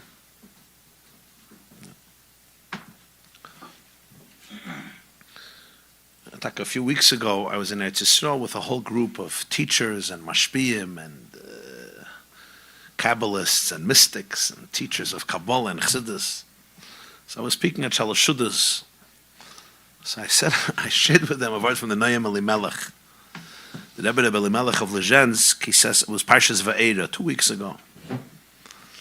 So he says as follows: Hashem tells Moshe that you're going to come to Parai. Parai is going to say to you, Moshe and Aaron, Tnu lachem moifes. Make for yourself a wonder. I want to see, what you're worth. So you should throw down your stick. Aaron should throw down his stick. Vayihi l'sanan, will become a serpent. And that's what happens. So Aaron throws down his stick, and it becomes a snake. And then Parai tells all of his chevra, you do the same thing. And they also throw down their sticks, and it becomes snakes. And then Aaron's stick swallows their sticks. But it says, Vayichazek leiv Parai. Hashem strengthens the heart of Parai, and he remains stubborn. He's not moved. So the Noam Elimelech asks a question. He says the word that Hashem puts into Parai's mouth is, Parai says, Tnu lachem moifes. Make a moifes for yourselves. That's not what the point. Parai is saying, Tnu li moifes. Impress me. Blow me away. Not Tnu lachem moifes. Tnu li moifes. Or Tnu lanu moifes. Or Tnu moifes. Make up some, not Tnu lachem moifes. He doesn't need Moshe and Aaron to make a moifes for themselves in their bedroom. He wants Tnu li. Impress me. Blow me away. He says, Tnu lachem moifes. Make a moifes for yourselves. It's an interesting question. Then he asks another question. Why vayichazek leiv Parai? He didn't have to strengthen. Since the Parai's people did exactly what they did, so there was nothing impressive. They also did it. So of course, he wasn't moved. So Noam Elimelech says as follows. He says, Parai, this is Hashem quoting Parai. Tnu lachem moifes. Parai was saying something very deep. Parai knew how kishuf works. He knew how magic works. It's a skill. People who have a skill, they know how to manipulate and exploit the system, and they can create kishuf. Parai said, Tnu lachem moifes. I want you to make a moifes that for you guys it should be a moifes. You should be blown away. When a guy does a puppet show or does magic tricks, right? He doesn't come home to his wife and he says, ooh, did I do tricks today? It's all a game. It was just, the kids are wow. All the people that make tricks, he's not impressed by his tricks. He knows it. He doesn't come home and say, wow. So Parai said, I know how the mechashvim work. It's a skill. Tnu lachem moifes. I don't want it to be a miracle for me. I want it to be a miracle for you. I want you guys to be blown away by the miracle. That means it's not kishuf. How are you blown away by the miracle? If you're tuning into the Dvar Hashem, if you're tuning into the divine energy, the Ein Sof that's coming through, and that's going to be the moifes, then it's lachem moifes. Then you're going to go like, wow. Wow, this is pretty incredible. He says, all my mechashvim, everybody else is blown away. They're not blown away. It's just another game. They know the game. It's just how you do it. It's not a big deal. It's a moifes for everybody else. It's not a moifes for themselves. Let's see, Tnu lachem moifes. And because it was that moifes, so therefore vayichazek leiv Parai. Parai saw that it's a different inyan, and therefore he had to become stubborn, because on his own he would have realized that he knew that it was something different. So the Noam Elimelech says that this is also true with all people who communicate Yiddishkeit. Teachers, Rosh Yeshivas, Rebbes, Mashpiyim, Mechanchim, parents, any person who's communication. He says communication, there's two types. You give a beautiful presentation. Everybody else, wow, wow, wow. He says, that's nothing. Tnu lechem moifes. Were you blown away by the presentation? If it was just manipulation, if it was just theatrics, if it was an act, the actor doesn't go home and say, wow, it was amazing. He did it yesterday, he's going to do it today, he's going to do it tomorrow. How many times can you get impressed? It says, Tnu lechem moifes. Do you come home and say, and then the Rebbe Melech says, the one who needs to be most inspired by your speech is you. Because if you're a channel, then you're blown away more than anybody else. It's like, wow, that was amazing. My life was changed. That means it wasn't just your ego manipulating the information to be able to make a presentation. And he says, that's Pshat in Tehillim. It says in Tehillim in Kapitel Mem, David HaMelech says like this, Bisarti tzedek bekahol rav, sfasai loy echla. Literally it means, I have told the news, bisarti, I have given the psura of justice, bekahol rav, in a large community. Sfasai, my lips, loy echla, won't cease to praise you. She says, usually, when people are speaking bekahol rav, they prepare what they want to say. And everybody else may praise them, but they're not coming home praising. It says, Bisarti tzedek b'kol rav svasai le'echla. I'm blown away. I'm like, wow, Hashem, that was incredible. That was so moving. That was so powerful. Svasai le'echla. Why? Because you were just a channel. If you're a channel of the Dvar Hashem, the first one who's moved and transformed is you yourself. Tnu lechem moifes. So I told the Chevra, I was talking to myself and to everybody else, I said, the first rule, the first klal in teaching, communicating is, Tnu lechem moifes. You should be blown away. It's like, wow, that was amazing, because it wasn't you. You were just a channel. If it was just you, creating an act, and you're not even there, you're just presenting, then Paray says, I have enough of these. I have enough of the chtafes nicht. Tnu lechem moifes. That's where it becomes something experiential. And you see today, that's what everybody, these words of Paray are really Hashem's words. It's Hashem quoting Paray. It's Tnu lechem moifes. Stop giving me packaged information. Don't give me packaged information. Tnu lechem moifes. I want you to be blown away by what you're saying. The first one to be inspired is you. That means you're not giving me packaged information. You're channeling real energy.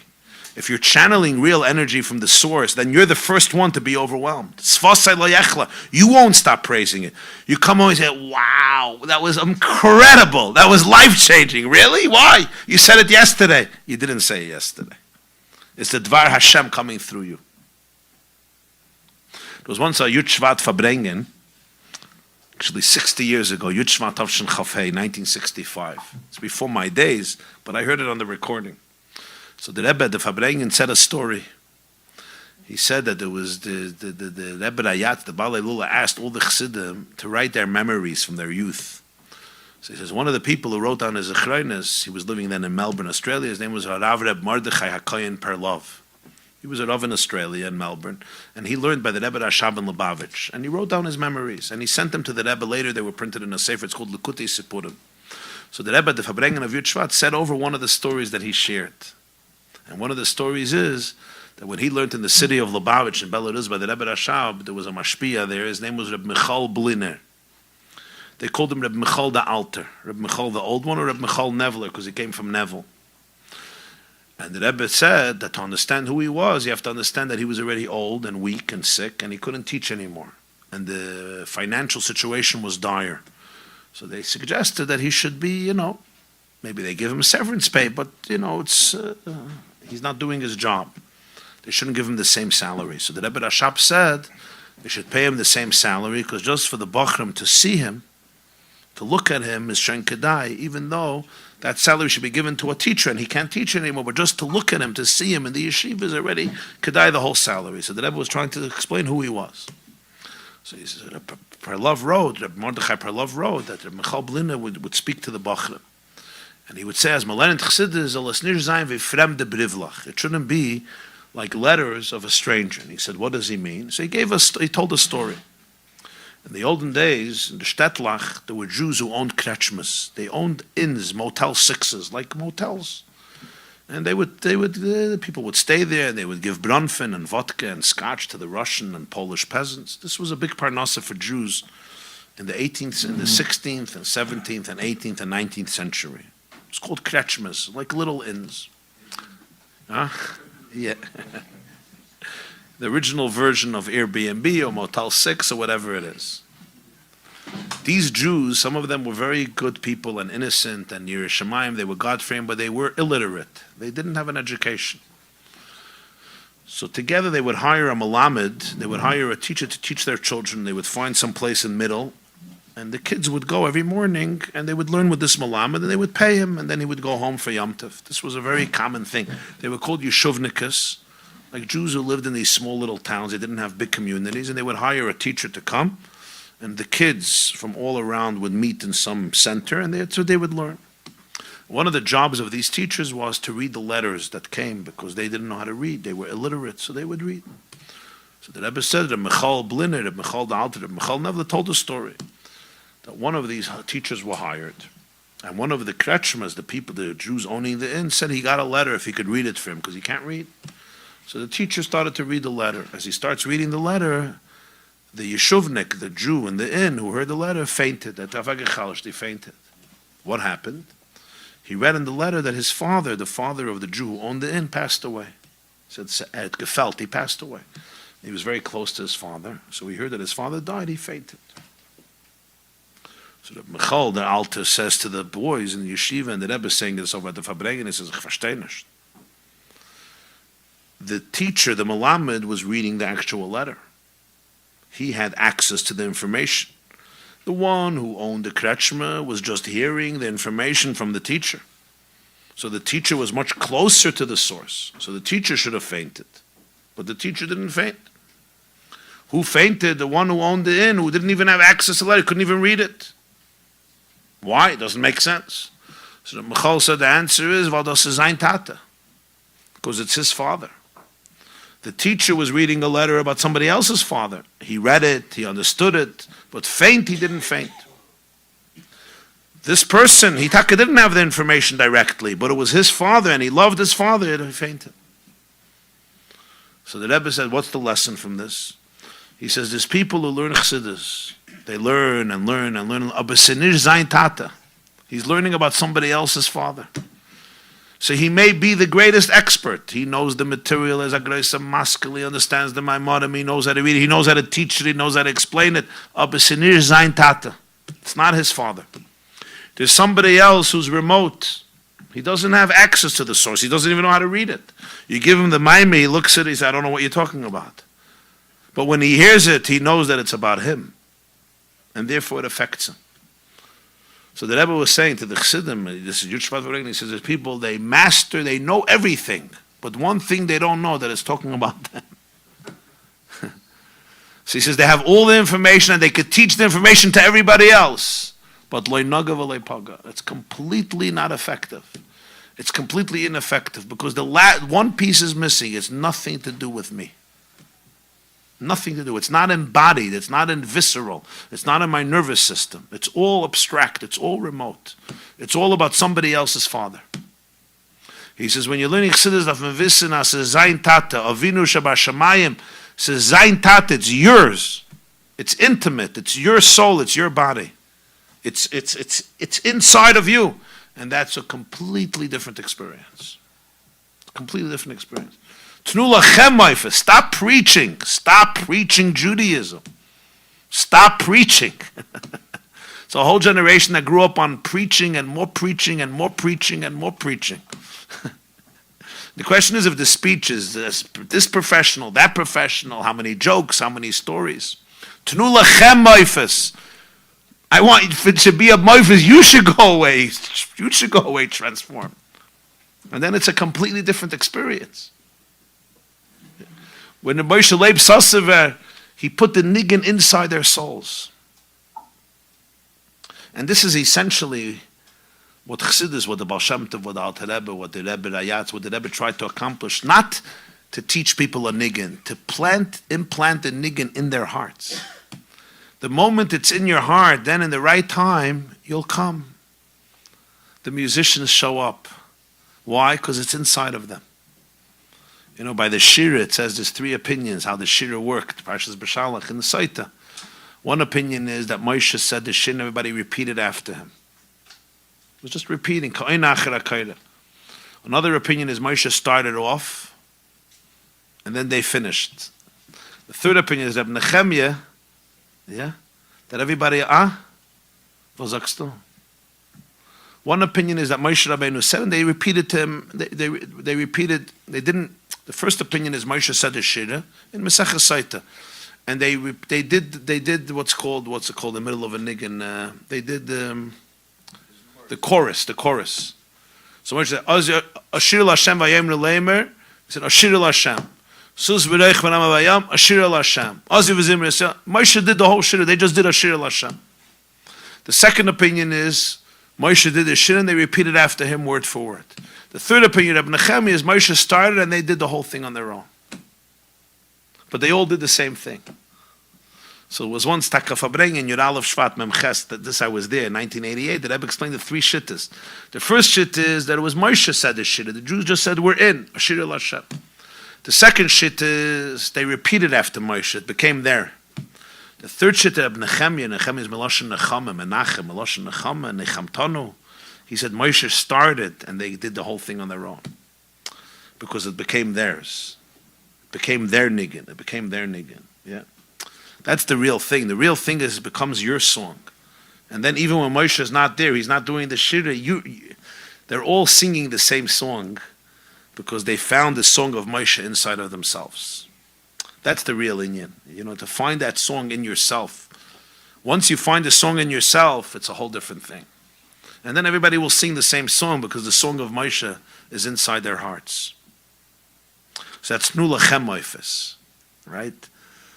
I want to, Moshe and Aaron, I know, I'm a king, I know how the tricks work. Ken Dominion. So this is mamish what you see now. Yeah, what's the search? Everybody's searching. What are they seeking? Through Lechem Moifes. The whole generation of giving speeches, of telling people they should, it's done. Chasal Siddur Pesach. It's finished. You can officially say Kaddish on that. So love, it's not working. Why is it not working? Not because everybody is spoiled. Because Vos is on Aleph. You're looking for a relationship.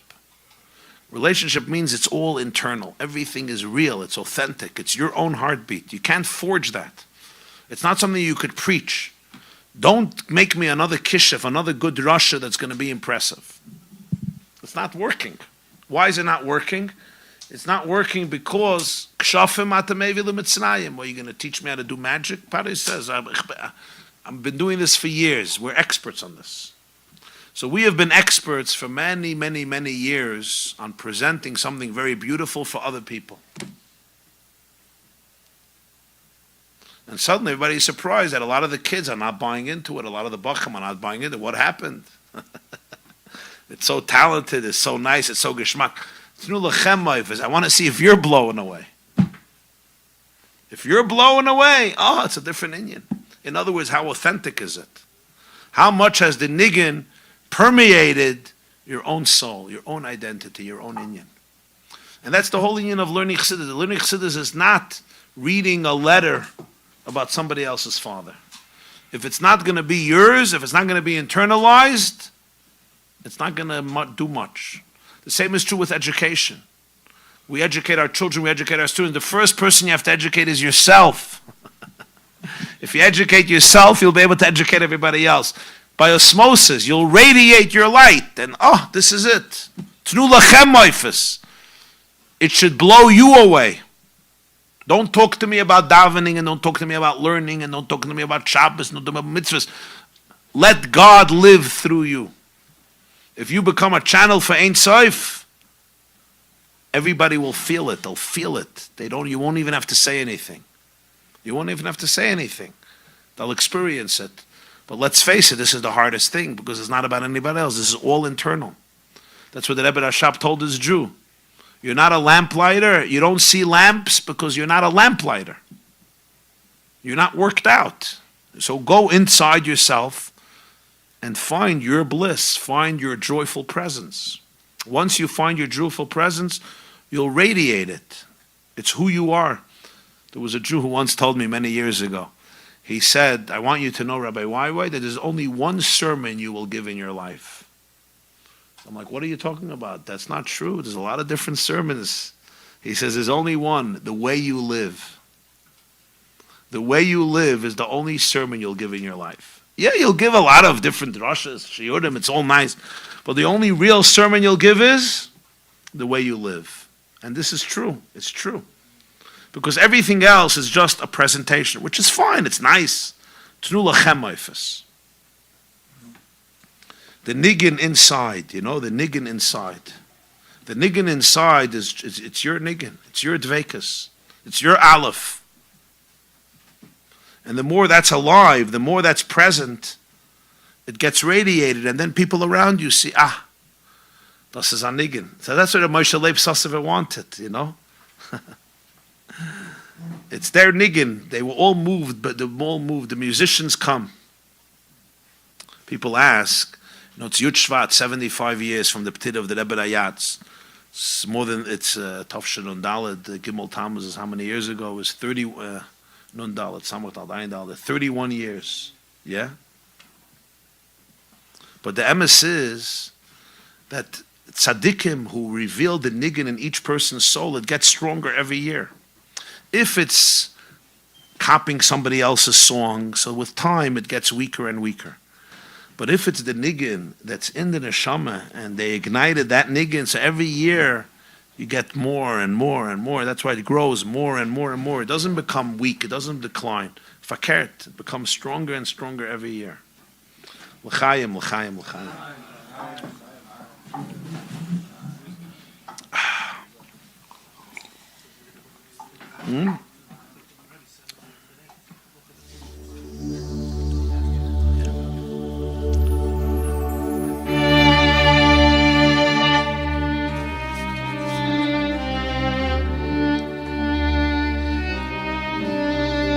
Understand?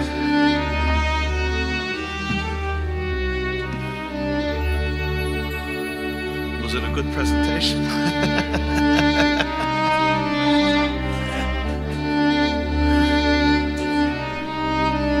It's true. This is true.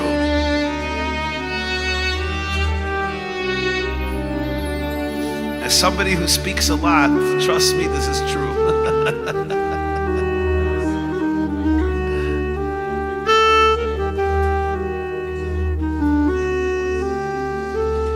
Yosef Kamaisa. Niti Yosef Kamaisa.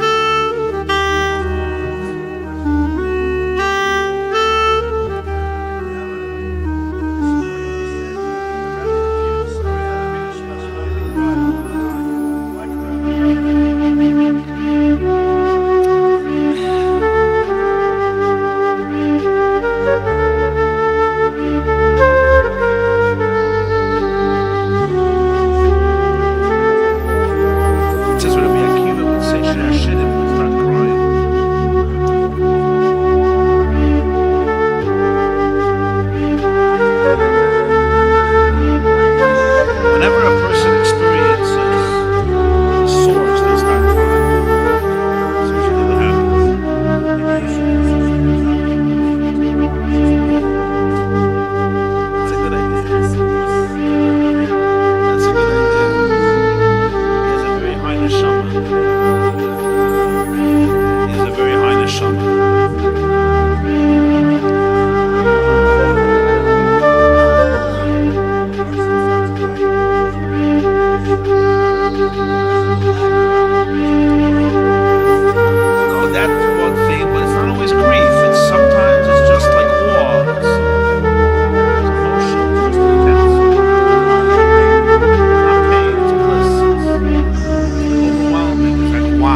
There was a Yid I knew, you probably heard his name, Reb Mendel Futefas.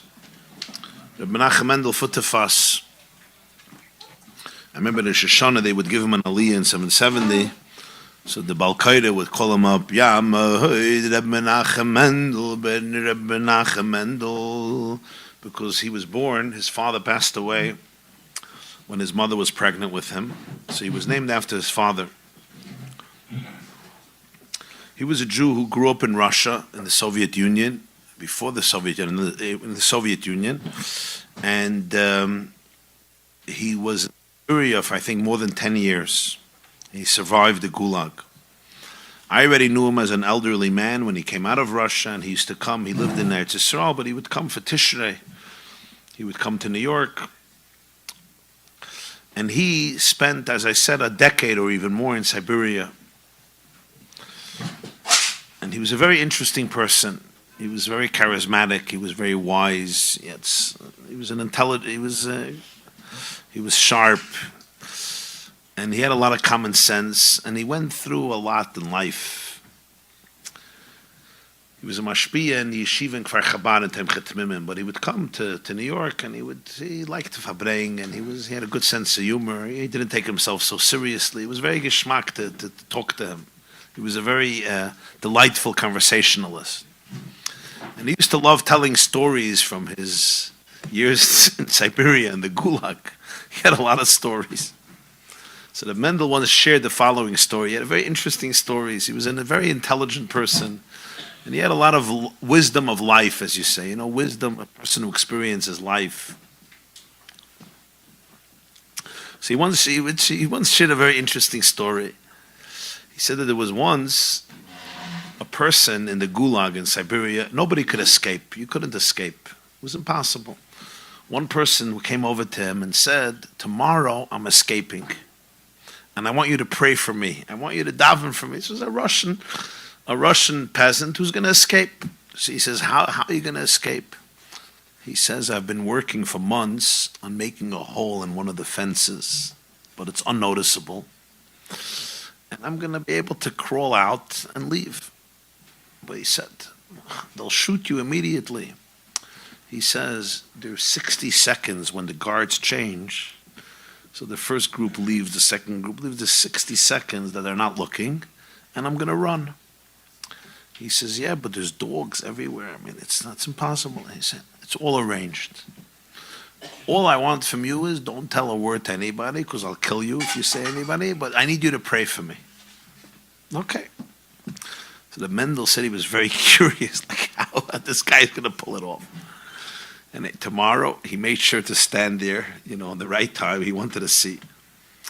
And indeed, there was the change of the guards, and he had this hole in the fence that he made, you could push and get through. And at that moment, he crawled through and he ran. He ran to the forest.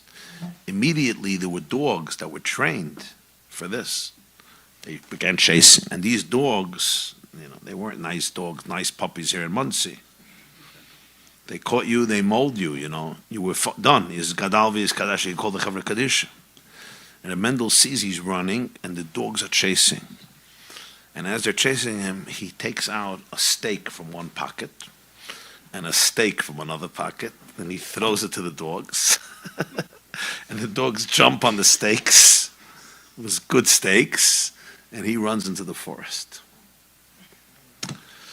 A few seconds later, the guards notice what's happening. They see dogs running and eating steak, and they're all out of the fence.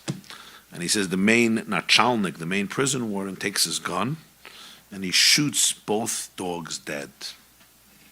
Both dogs dead. And the guy escaped.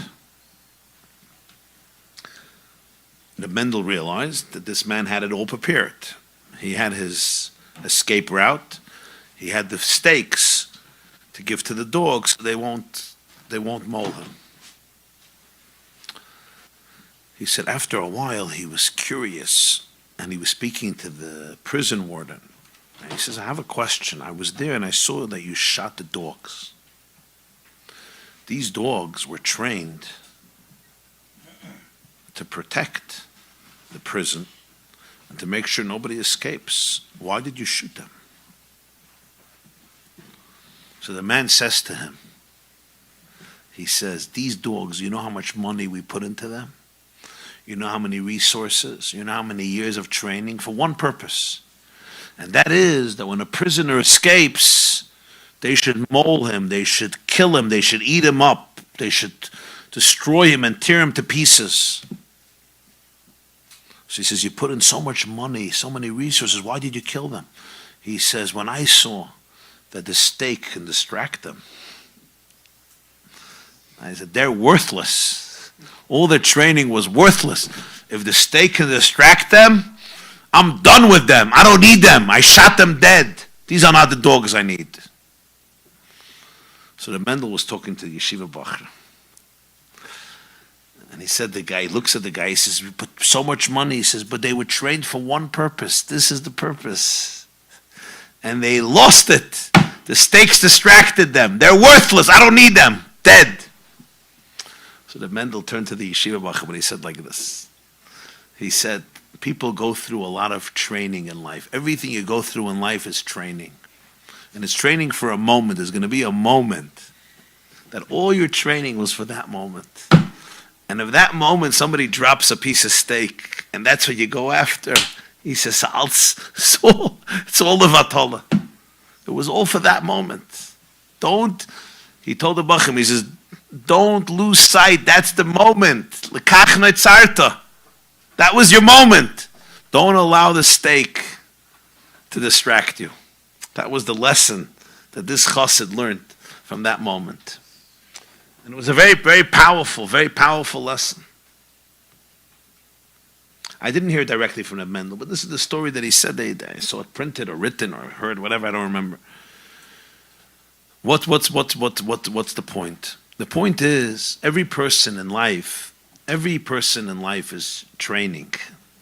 We don't realize how we're being trained, but that's what life is. Every experience you go through is another part of the training of your soul to be able to achieve your mission. But when that moment comes, don't let the stake distract you. What happens is, there comes the moment, and nobody knows what that moment looks like. Nobody prepares us. The Baal Shem Tov says that a neshama comes down for 70, 80 years to do a favor for one Jew, begashmius, and especially beruchnius, physically and especially spiritually. I once heard from Reb Moshe Katlarski, Zechreinu Levracha, he said that there was once the Lubavitch Rebbe came out of his house on President Street, and he was walking to Shul, to 770, it was a few blocks, and a Jew came over to him and started to talk to him. And the Bachrim came over to this Jew, and what are you disturbing the Rebbe? Why are you distracting the Rebbe? And they got very upset at him. And so he wrote to the Rebbe and he apologized because they gave him all this mussar. So the Rebbe wrote that the Rebbe said, first of all, I don't understand who gave the Bachrim a right to be there. They were supposed to be in yeshiva during Seder, so they were supposed to be learning. So I don't know why they were there, B'chla. That's the number one. Number two, he says the Baal Shem Tov said a neshama comes down to the world to do a favor for another Jew. Maybe this is why my neshama came down to the world. How do they know? So what? I don't know why people are mixing into this. So the Rebbe looked at it. He can help a Yid. Some Jew on President Street that stopped him. Why the Bachrim telling me what I should do, what I shouldn't do? How do they know why my neshama came down to the world? But every person's life, it's all training. We don't know how the training works. And then there comes the moment, you understand? The Mendel said, this guy said, these dogs, they lost it. Was ein hint? He said, verscholtene hint. They're cursed dogs, I'm going to shoot them. They don't deserve to live. So in every person's life, you have to know that there's that moment. And it's very easy. The stake gets dropped, and I could run after the stake. Now, I don't mean necessarily steak. Sometimes it's like a steak. But sometimes the steak is a little more subtle. It's a little more sophisticated. And the person completely loses sight of what the tachlis is at that moment. Today also, it's a moment in history now. Yud Shvat Tovshin Payei. It's not simple times. It's a moment in history. And it's very easy to get distracted by this piece of steak, that piece of steak. And the steak doesn't necessarily, it's not called steak. It could be called even spiritual things. But the person gets distracted from what their mission is, what their shlichus is. Mi yodeya im la'es kazois higat lamalchus. And what is that in a person's life? You need to know what your mission is and not to forfeit it, not to run away from it. We learned today in the morning, we were learning a Maim in Parshas B'Shalach in Torah. So the Alter Rebbe says there that B'chol Tchiya Utchiya, sometimes there's a moment that comes to you. It's a thought, it's a craving, it's a taiva, it's anxiety, it's depression, it's laziness, it's sluggishness, it's jealousy, it's hatred, it's being overwhelmed. But it's the animal soul taking you away from who you really are. And he said the person has to know that b'chol tchiya utchiya, that ability to be able to say, I'm not going to fall prey to this piece of steak, whatever that means in my life, and I'm going to stay true to my divine soul. So he says this is Mesidus Nefesh. Ki mali kotla kula, mali kotla palga. The Gemara says in Baba Kama, it's talking about over there Nezikin, what's the difference if you kill it completely or you kill it halfway? So the Rebbe says Mesidus Nefesh doesn't necessarily mean that I die, I sacrifice my life. It could mean that this one taiva, this one craving I put in its place and I don't fall prey to it, that's Mesidus Nefesh. Ki mali kotla kula, mali kotla palga. You don't know what Mesidus Nefesh. Mesidus Nefesh doesn't necessarily look like this grandiosa, you sacrifice your whole life. You have those people. And they're completely unique, En kol beri yechel lamad b'mechitzos and haruge lut. But he says, Mali katla kula, Mali katla palga means it's one thought you're dealing with. You can get angry, you could remain centered. You can get jealous, you could remain true. You could be overwhelmed and explode and implode and detach and numb yourself and distract yourself and, go into hibernation. And instead you choose to be present, to be real, to be authentic, to be divine. You just took your soul and you gave it to the source. You came back to the source. So the Rebbe says, Eilecha Hashem nafshi yesed, this is Mesidus Nefesh. And it's moment by moment. They throw steaks every moment. Sometimes it's a steak, sometimes it's a ragula, sometimes it's pasta, sometimes it's money, sometimes it's power, sometimes it's anxiety. Anxiety is also steak. Sometimes the best steak in the world, keeps you overwhelmed. Baruch Hashem, you're overwhelmed. You don't have to deal with anything. Anxiety is sometimes the biggest steak. But it's a clip, it's a shell. It keeps you away from reality, away from life. The base was anxiety is. Wie sagt man anxiety auf Yiddish? Nerven?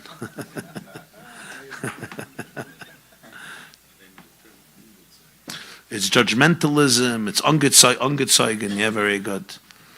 But it's all not being in dvekas, not being present right here, right now, as a channel. I can't be a lamplighter because my light is not ignited. So it's a piece of steak. We all have, the animal soul looks for steak. Here's the steak, here's the steak, here's the steak. Everything to take me away from presence. What's presence? Presence is the frequency of vulnerability, of surrender, of trust, and of right now being a channel of everything. And it has sophisticated ways of taking me away from it. Because there's always something going on. There's always a piece of steak I can devour. So you would tell the Bachram, don't be like those dogs. You were trained. You were trained. Rise up to the moment. Rise up to the moment and be the person you were chosen to be. Live, become the best version of yourself.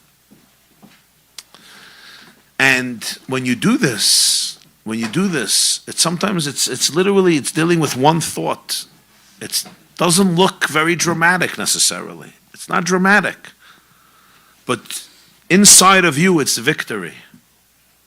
And why is it victory? It's victory because you chose presence over absence, life over death, connection over disconnection, Attachment over disattachment. I don't know if I just made up a word.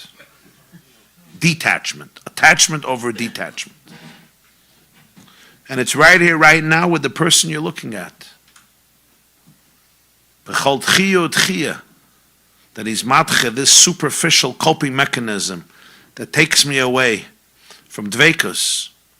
And by the way, one of the greatest temptations is, don't take it so seriously, just be cynical. But that's another piece of steak. And what's the proof? The proof is in the pudding. The proof in the pudding is that you're absent. You're not alive. You're not joyous. You're not present. L'chaim. May we know the difference between the steak and the mission. And it's not the same, even if the steak is very rich. I have nothing against steak. I like steak. Huh? But you understand what the steak represents. So the Nachalnik said, Afa Scholten Hund, all the money I put into him was l'shav l'hevavaladik. Huh? Yeah, Reb Mendel would say it, huh? Yeah. Huh? L'chaim. Every moment you can get easily distracted. Boom, you're off, you're gone, you're offline.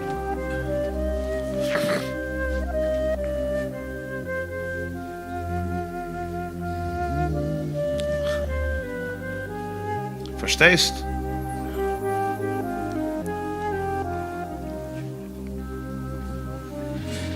Huh? What?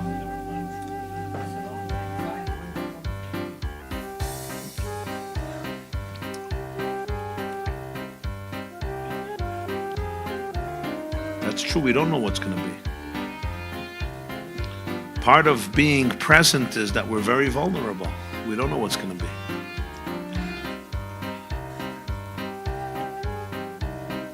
It's giving up control, that's true. The animal soul wants to control everything.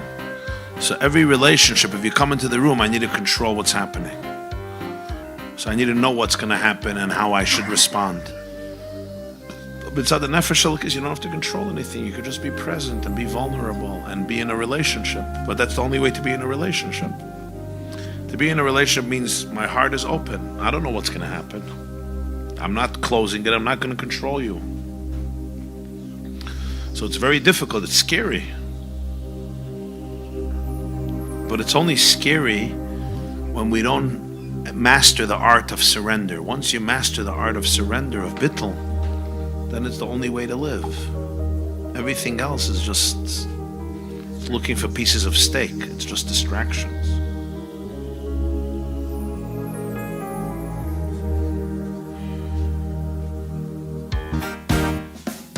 Verstehst du, was ich sage?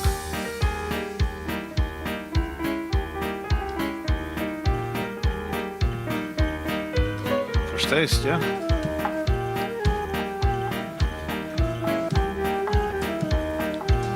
Der Jacobson hat verstanden, der mein meint. Too well, huh? Too well.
Ahoy, Abaya, Abaya, Abaya, Abaya, Abaya. Ahoy, Abaya, Abaya, Abaya, Abaya.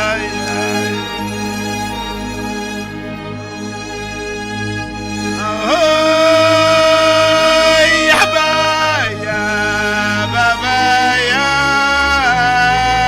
Abam. Oh, na na na na na. Dri Abaya, Abaya, Abaya, na Abaya, na na.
This is a niggin, huh?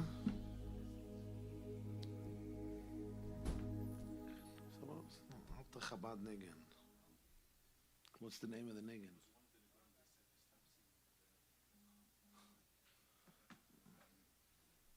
You know the name of it?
Sie gewähnt jemand lebendig, ja.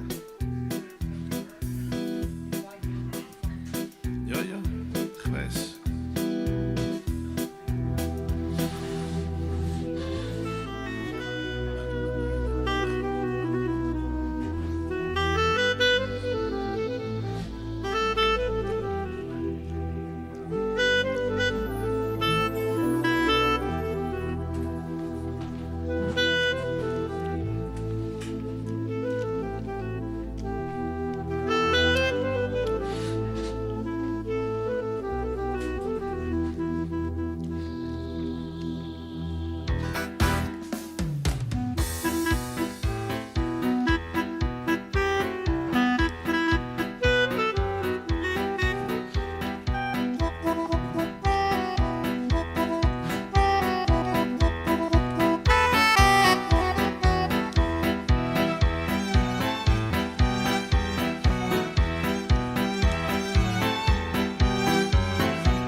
In Parshas B'Shalach, which we read today, so the expression that the pasuk uses the term that when the sea split, when the Yam Suf split, Vayavoya b'nei Yisrael b'soich hayam b'yabasha. The b'nei Yisrael, the children of Yisrael, came in b'soich hayam. They came into the Yam, but it was b'yabasha, it was dry land. At the end of the story, it says, "Uvnei Yisrael holchu b'yabasha b'toich hayam." And we also say it in the morning in the Shira before Yishtabach. Say kivasus pare berichbe farasha bayam vayashva Hashem alem es me'ayam uvnei Yisrael holchu bayabasha b'seichayam. So in the beginning of the story, it's vayavayu b'nei Yisrael b'seichayam bayabasha. They came into the Yam, but it was bayabasha. They came into the sea, but it was dry land. At the end of the story, it's uvnei Yisrael holchu bayabasha b'teichayam. They came into dry land, but it was in the Yam. It's the same story. Why change the order? It's a very strong question. So in the Sefer Noam Elimelech, he says something very powerful. He says the beginning of the story is Vayavoyu bnei Yisrael b'seich hayam bayabasha. They came into the Yam, which became dry land. They went into the sea. But the sea wasn't a regular sea. When you walk into the sea, you can't breathe. Here it was bayabasha. But what was the purpose? The purpose of it was Uvnei Yisrael holchu bayabasha b'teich hayam. The purpose of it was afterwards. After they came out and they're walking on dry land, they should be able to experience the consciousness that when you're walking by Yabasha, it's also b'teich hayam. When you're walking on dry land, it's also like you're walking in the sea. In other words, the whole purpose of Kriyas Yamsuf, of the splitting of the sea, wasn't just the splitting of the sea. The great miracle that you could walk inside the sea and it's dry land. That's a beautiful thing, but that's just a few minutes. The real purpose is Uvnei Yisrael halchu bayabasha b'teich hayam. Even when the sea comes back and you're walking on dry land, it should be b'teich hayam. You should experience it as though you're walking in the sea. The ability to be able to walk on dry land and to know that this is exactly the same miracle like walking in the sea. Because just the fact that you're walking and there's ground under your feet, we take for granted, I'm walking on the ground, what's the big deal? Why not? I'm not walking in the sea. Kriyas Yamsuf just showed them the truth of reality. Don't take anything for granted. Walking in the sea is a miracle, and walking by Yabasha is not a miracle. What has to happen for there to be earth that's formed, that's under your ground, that's solid, that you could walk on? It's exactly the same miracle like Kriyas Yamsuf. That's what the Noam Elimelech says. The whole tachlis was that afterwards, you're walking by Yabasha, it should be b'teich hayam. Don't take it for granted. It's the same mess. Remember, there was a Jew, his name is Pesach Mordechai Himmelman. Peter Himmelman. He's a son-in-law of Bob Dylan. So he shared with me once, so he's a Baal Tshuva for my brother, my older brother. So he shared with me once that when he started to come to class, my brother would give a class every Wednesday night in his house, the early 1980s. And he would come. And he was very, very secular. He's from the world of rock and roll. He was a rock and roll player. His father-in-law was Bob Dylan. Very, very secular Jew. So he shared with me once that right when he started to come, he came to my brother's house and he was learning over there. And he was extremely cynical. So in my brother's house, there was a picture of the Rebbe, a painting. So he asked him, why do you have this painting? So he said, just like a person has a painting of a picture of a grandfather, or a father, or a mother, whatever. It's family, and it's people you love, and they touch you. So he says, this is a picture of the Rebbe, he's a tzaddik, and it inspires me. See, Peter Himmelman told this to me. So he said, I was very cynical. So I said, oh, you probably believe that he knows how to fly, right? He could fly, yeah? That's probably what you think. So he says, your brother told me, he says, I don't know if he could fly, I'm not sure. But what I do know is that when he walks on the ground, for him it's the same miracle like if you would be flying. He considers it as miraculous as flying.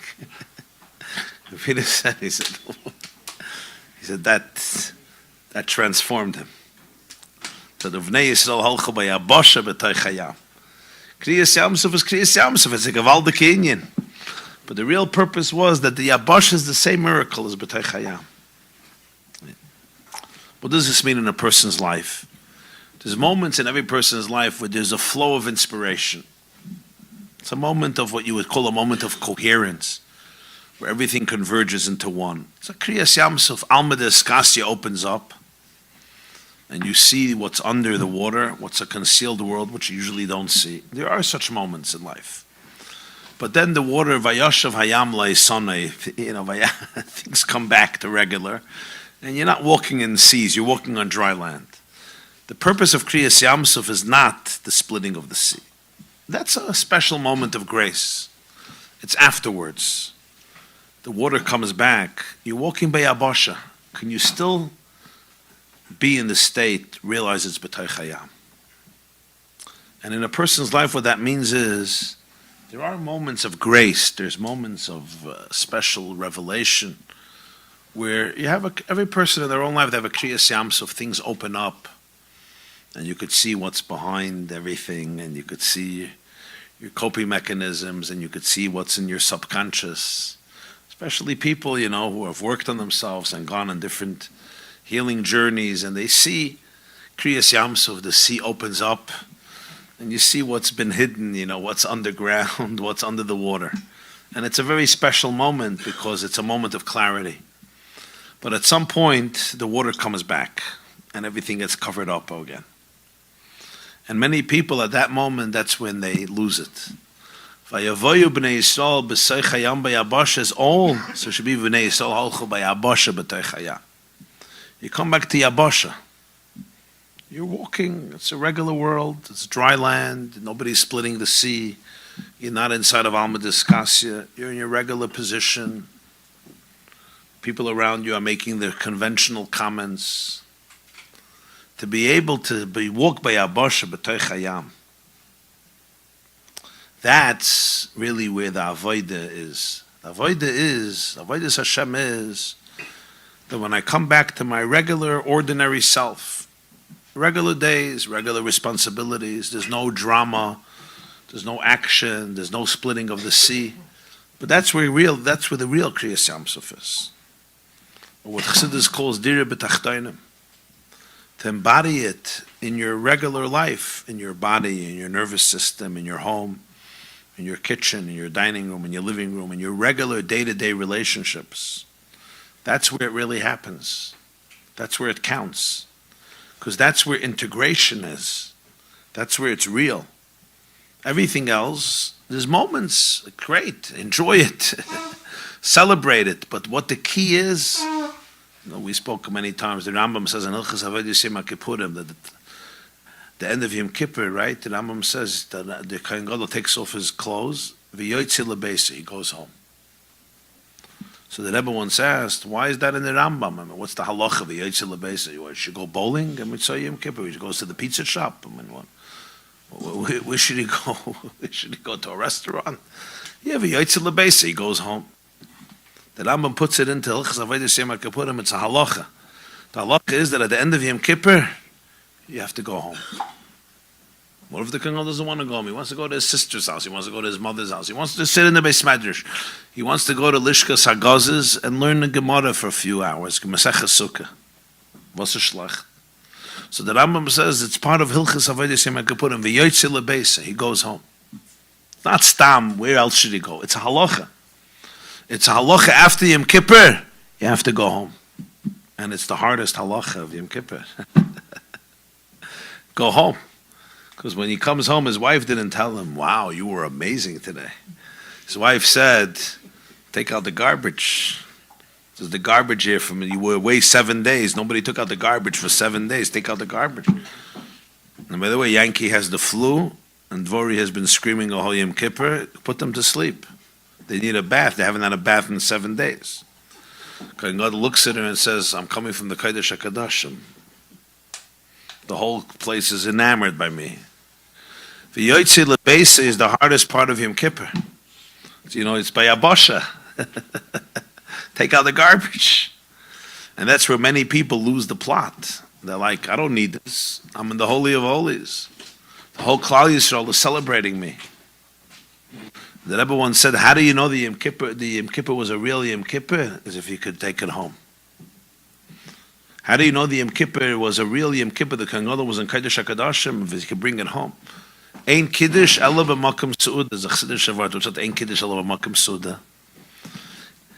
You have to make Kiddush where you're going to eat. Everybody knows, if you make Kiddush in Shul, and then you come home, you have to make Kiddush again. Unless you start eating in Shul. You have to make Kiddush in the Makom Su'uda. It's a Gemara in Pesachim, and it's a din in Shulchan Aruch. It says in Chassidus Sfarim, the Pshat is Ein Kiddush ela b'makom su'uda. The only Kedusha that counts is the Kedusha that's in the place of the meal. For some people, the Kiddush is Kiddush, I'm holy. But now comes the meal, now I'm an animal. In Shul, I scream, Nagdisha, Kadosh, Kadosh, Keser. Now you're at home. Now it's time to eat. What's the connection? Now he's a shark. He goes to the office, he's a shark. He goes to his kitchen, he screams like a nut drop. Ein kiddush ala b'makom suda. The only kedusha that is considered real kedusha in Yiddishkeit is if it's makom suda. If it informs, if it enlightens the place of the meal. If the meal is not informed by the kiddush, if there's a disconnection between the kiddush and makom suda, it's not kiddush. We don't believe in holiness that is heavenly, that is detached. Va'anshe kodesh tiyuni, it says in Parshas Mishpatim. We're going to learn in a few weeks. Va'anshe kodesh. So the Kotzker Rebbe said, so sein menschliche kedusha. Va'anshe kodesh. You should be people of holy. It should be a human holiness. Va'yavoyu b'nei Yisrael holchu b'yabosha b'tei chaya. What does this mean? In every person's life, you could learn, you could daven, you could learn even chassidus.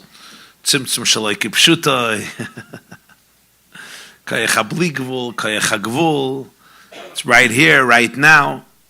But then, that's all kriyas yamsuf. It's a shir, you're high, you're in ecstasy. And then you come home and you get a Kabbalah's Panim. You know what type of Kabbalah's Panim you get? What's called a Misha Beirach or Kel Molei Rachamim. And everything gets forgotten. Why?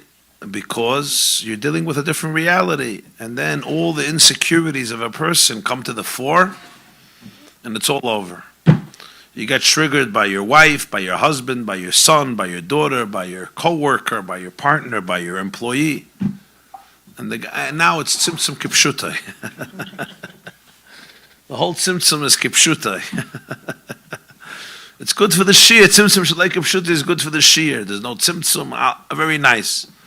Now, Tzimtzum Kipshutai, Varaya, you look in yourself, you see how triggered you are. So this is the whole inyan. This is the moment. Vayavoyu b'nei Yisrael holchu b'yabosha b'tei chaya. It's not kriyas yamsov, no sea split. It's as dry as it gets. But the whole purpose of the learning was all for this moment. That when you're walking by Yabosha in dry land, v'yoytzi lebeisa, you're home, you're not in Kodesh HaKadosha. Whatever that means, to be able to know that now is Tzimtzum Shalai Kipshutai. This is the moment. This is the real thing. And it's difficult, it's challenging, because to be able to be present in this moment, there seems to be so many concealments. And it's difficult, it's hard. There's grief here, there's pain. But when a person can work this through and remain present, and realize that this is the moment, you know? Don't run to the stakes. Don't run. Don't be the dog that forgets everything. Right here, Mali Katla Kula, Mali Katla Palga. Mesidus Nefesh is right here, right now. It's a word from the Baal Shem Tov. My son showed it to me, Mendel showed it to me. Baal Shem Tov says sometimes the whole Avodas Hashem is dealing with one machshava. All of Avodas Hashem is sometimes dealing with one thought. What's the big deal? One thought, who cares? But that's what it is. It's dealing with one thought, literally. One thought comes into your brain, dealing with that thought. That's where your Avodas Hashem is. In an hour, maybe the Avodah is going to change, but right now it's dealing with one machshava. The machshava that wants to take you away from presence, wants to take you away from love, wants to take you away from connection, wants to take you away from attachment, wants to take you away from the knowledge and the conviction that you are right now a channel, and it wants to put you in a web of anxiety and distress and being overwhelmed and being angry, etc., which is all normal. Avodas Hashem is dealing with that thought. That's what it is. You say, what's the big deal? Well, this is Avodas Hashem. Avodas Hashem is taking over the world. No, this is the world. This is the world by Abasha b'tei chaya. This is Kriyas Yamsuf. To know Einoid Mulvada is right here, right now, in this moment, in your heart. V'shachanti b'seicha. The fact that nobody sees it and nobody knows it besides you, that doesn't make it less significant. The moment you realize what infinity is, you realize that 7 billion and 1 is exactly the same Lagabe infinity. So if one doesn't matter, 7 billion also doesn't matter. What matters at 7 billion? One also doesn't matter. And if one matters, and if 7 billion matters, one also matters. So don't say Yutzes Kislev Farbrengen, I think Tafshin Chafalov, so the Rebbe said that the Rebbe Rayat, the Baal Lula once said about the Alter Rebbe, that he said that he was Doirish Tov La'ama, he cared about Klal Yisrael, but he cared about a Yachid, about an individual. So he said it's Haba Hatalia. How do you know if somebody cares about Klal Yisrael? If they care about one Jew. Because Klal Yisrael is made up of Rebbe Yisraels. It's not made up of, what's Klal Yisrael? Klal Yisrael is one person, another person, another person, another person. If you don't care about one person, what happens? 100 people you do care, 1,000 people you do care, 1,000,000 people you do care. Why? If one person doesn't matter, so why do 1,000,000 people matter? It's just because the picture, because it's nice in the picture. If they really matter, then one person matters. And if they don't matter, it was in the Nuremberg trials after the Holocaust. There's a famous Nuremberg trial. So there was a Nazi, a doctor. So he told the American judge, he said in 1935, when he killed one Jew, he thought it was just one Jew. He didn't think it's going to be 6 million. So the judge told him, the moment you take one innocent life, there's no difference between 1 and 6 million. If one life doesn't matter, so 2 lives do matter, 3, at what point do they matter? 100, 1,000? It's just a picture, it's just a PR. It doesn't look good. Yeah, Stalin once said, 1 death is a tragedy, 1,000,000 deaths is a statistic. The moment it's a statistica, then you lost the plot. So 1 doesn't matter, 2 doesn't matter, 3 doesn't matter, 100 matters, at what point does it matter? Why does it matter? It's just because there's drama, because it's on WhatsApp. So the Rebbe said in Farbrengen, how do you know that somebody cares about the Klal Yisrael? It's about an individual. So it starts with yourself. If you don't matter, so who matters? Your wife matters, your child matters, who matters? Klal Yisrael matters. It starts with your own light. If you don't see the infinite light inside of yourself, so when does it start? When does it start mattering? Either it's real or it's not real. It's through lachem oifus, right? You're inspiring the whole world, but you yourself, I'm worthless. So if you're worthless, when does it become worthwhile? At what point does it become worthwhile? You know, like somebody once said, he said, you know, my mother always served leftovers. We're still looking for the original.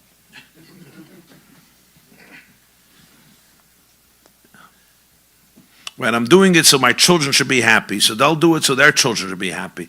They'll do it that should. At what point does it stop here and say, no, it's for me, it's not. We're doing it for the next generation. We're doing it for the next generation. Where does it stop? You know, dveikus means right here, right now. Through lachem oifus. So vayavoyu b'nei Yisrael b'seich hayam b'yabasha is all. So it should be b'nei Yisrael halchu b'yabasha b'teich hayam. Then when yoytze l'beisa, a person comes home, and life is monotonous. Life is predictable. There's no Kriyas Yamsuf always. Kriyas Yamsuf was a moment in history. It was a moment in history to show you who you really are when Kriyas Yamsuf goes back. And you come back, Vayoshav Hayom Le'Sanai. It goes back to the regular system. The whole union of Dirya B'Tachtoina means that in the regular mundane moment, day to day, in your kitchen and in your dining room and in your living room and in your bedroom and in your work, every person, that's where all the action happens. That's pshat, Dirya B'Tachtoina. Embodiment in your very self. You're drinking a cup of water and you're eating something and you're talking to somebody and you're having a conversation. That's Kriyas Yamsuf. The Yabasha is also B'Teich Hayam.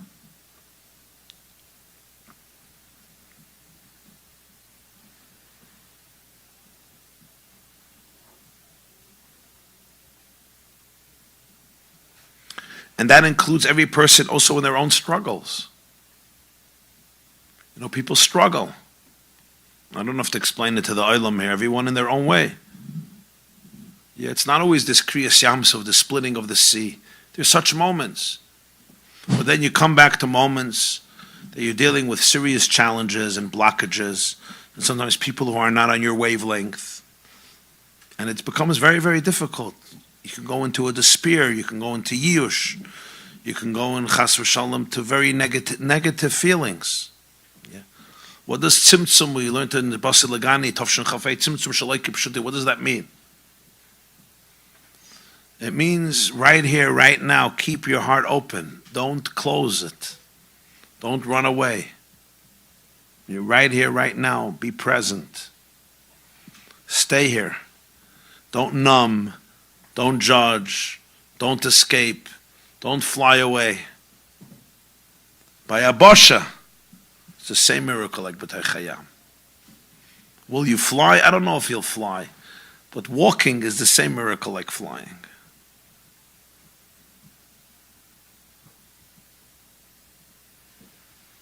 And that's where it's at. That's where it happens. Maybe the deeper than the Kohen Gadol being in Kodesh HaKadoshim is his ability to go home. How do you know he was in Kodesh HaKadoshim if he can go home? The ultimate purpose of Kodesh HaKadoshim was that he goes home. He connects. Right here, right now. That's what Einoid Mulvade means. Einoid Mulvade Dveikus means right here, right now, in this moment. In this relationship. Right? People look for moments, they look for spaces, they look for situations. But the truth is, as Chassidus teaches, there's no greater moment than this moment. This is the most exciting moment you'll ever be in. You'll say, no, next month, next week, next year, in 10 years. No, no, no. This is the most exciting moment you'll ever be in. You know why? Because it's now. And what's the most interesting place you'll ever be in? The place you're in right now. You'll say 24 Shea is not the most interesting place in the world. Right now, it is the most interesting place in the world. Tomorrow you'll be somewhere else. That will be the most interesting place in the world. And who's the most interesting, fascinating person you're going to meet in your life? The person you're talking to right now. You'll say the person I'm talking to right now, with all due respect, ain't the most interesting person in life.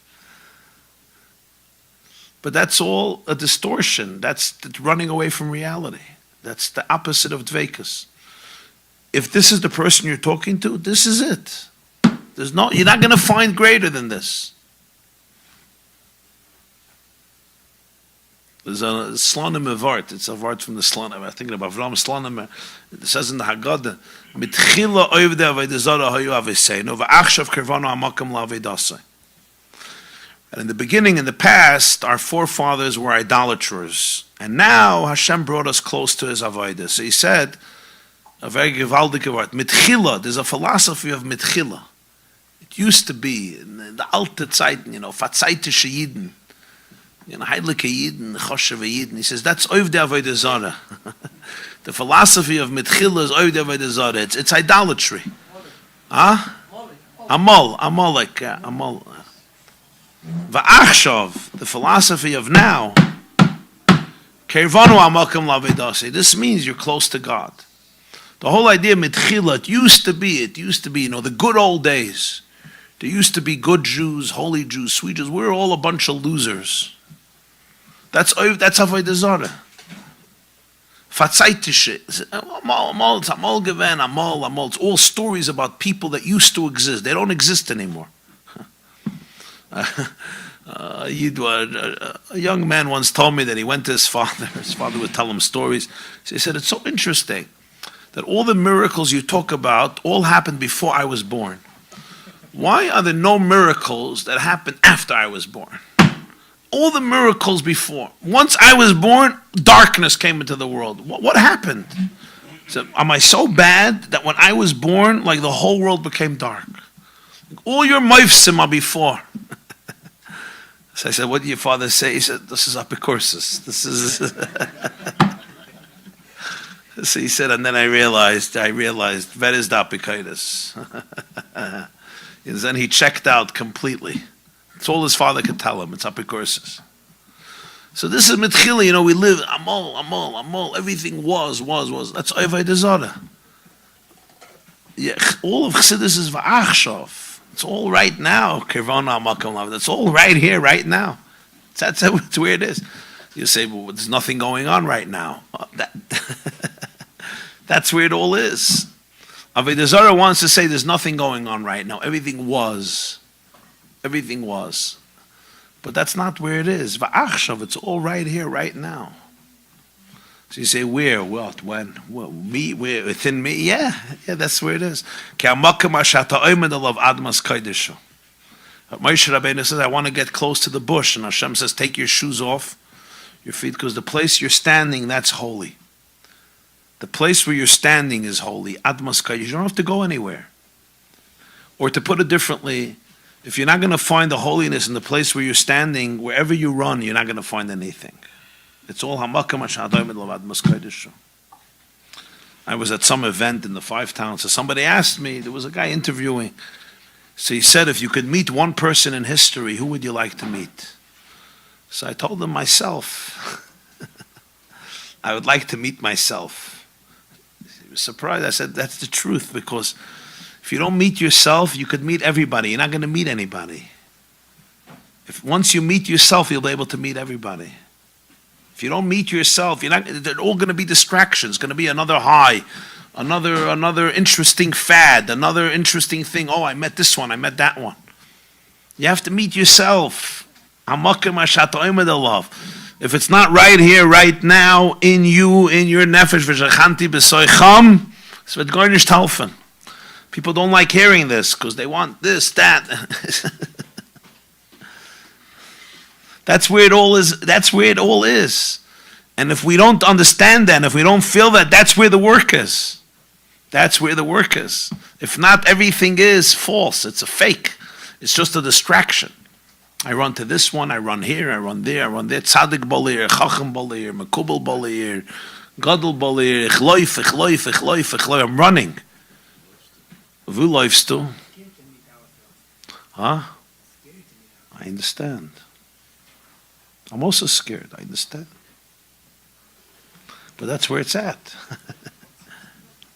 Huh?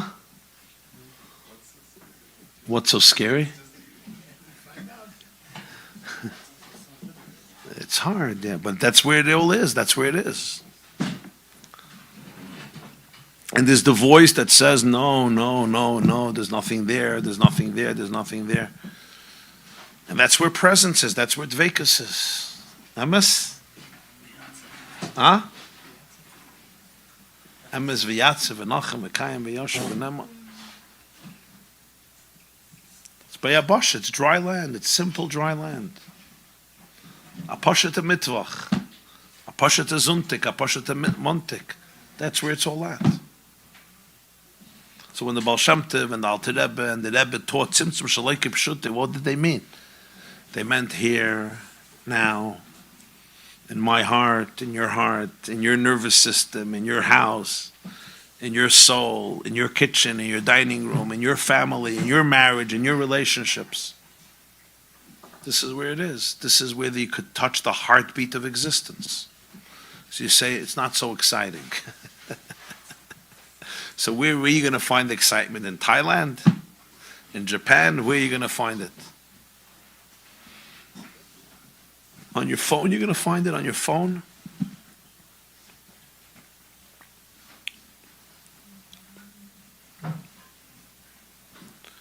Nu, sagt l'chaim a bissel. L'chaim.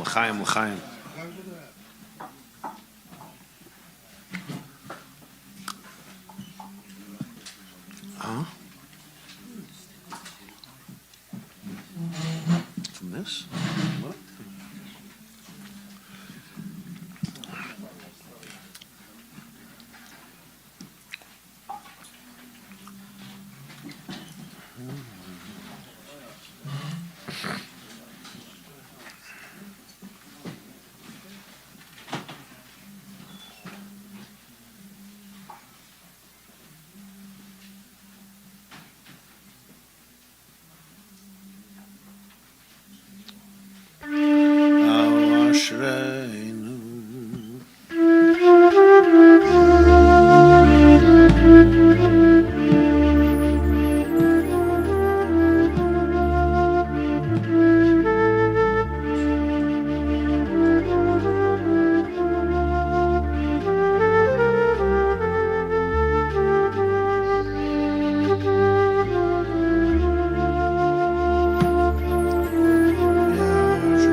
my yafo, yafo, yafo, yafo. Ashreinu matev chelkei, hey manoim niralei, hey my yafo, yafo.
How ashreinu.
Hey, la la la la la la la.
אשרינו מתן חלקנו מנויים גיר עלינו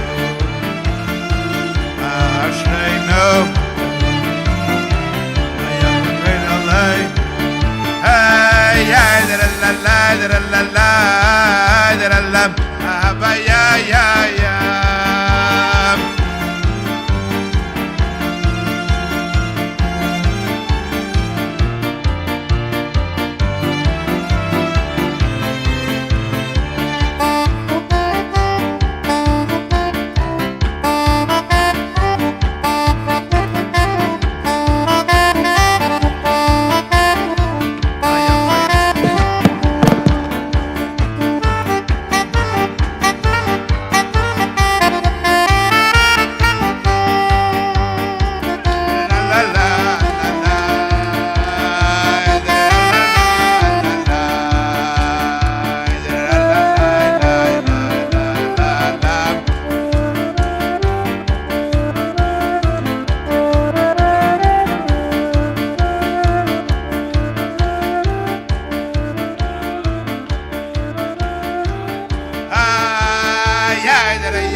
evident.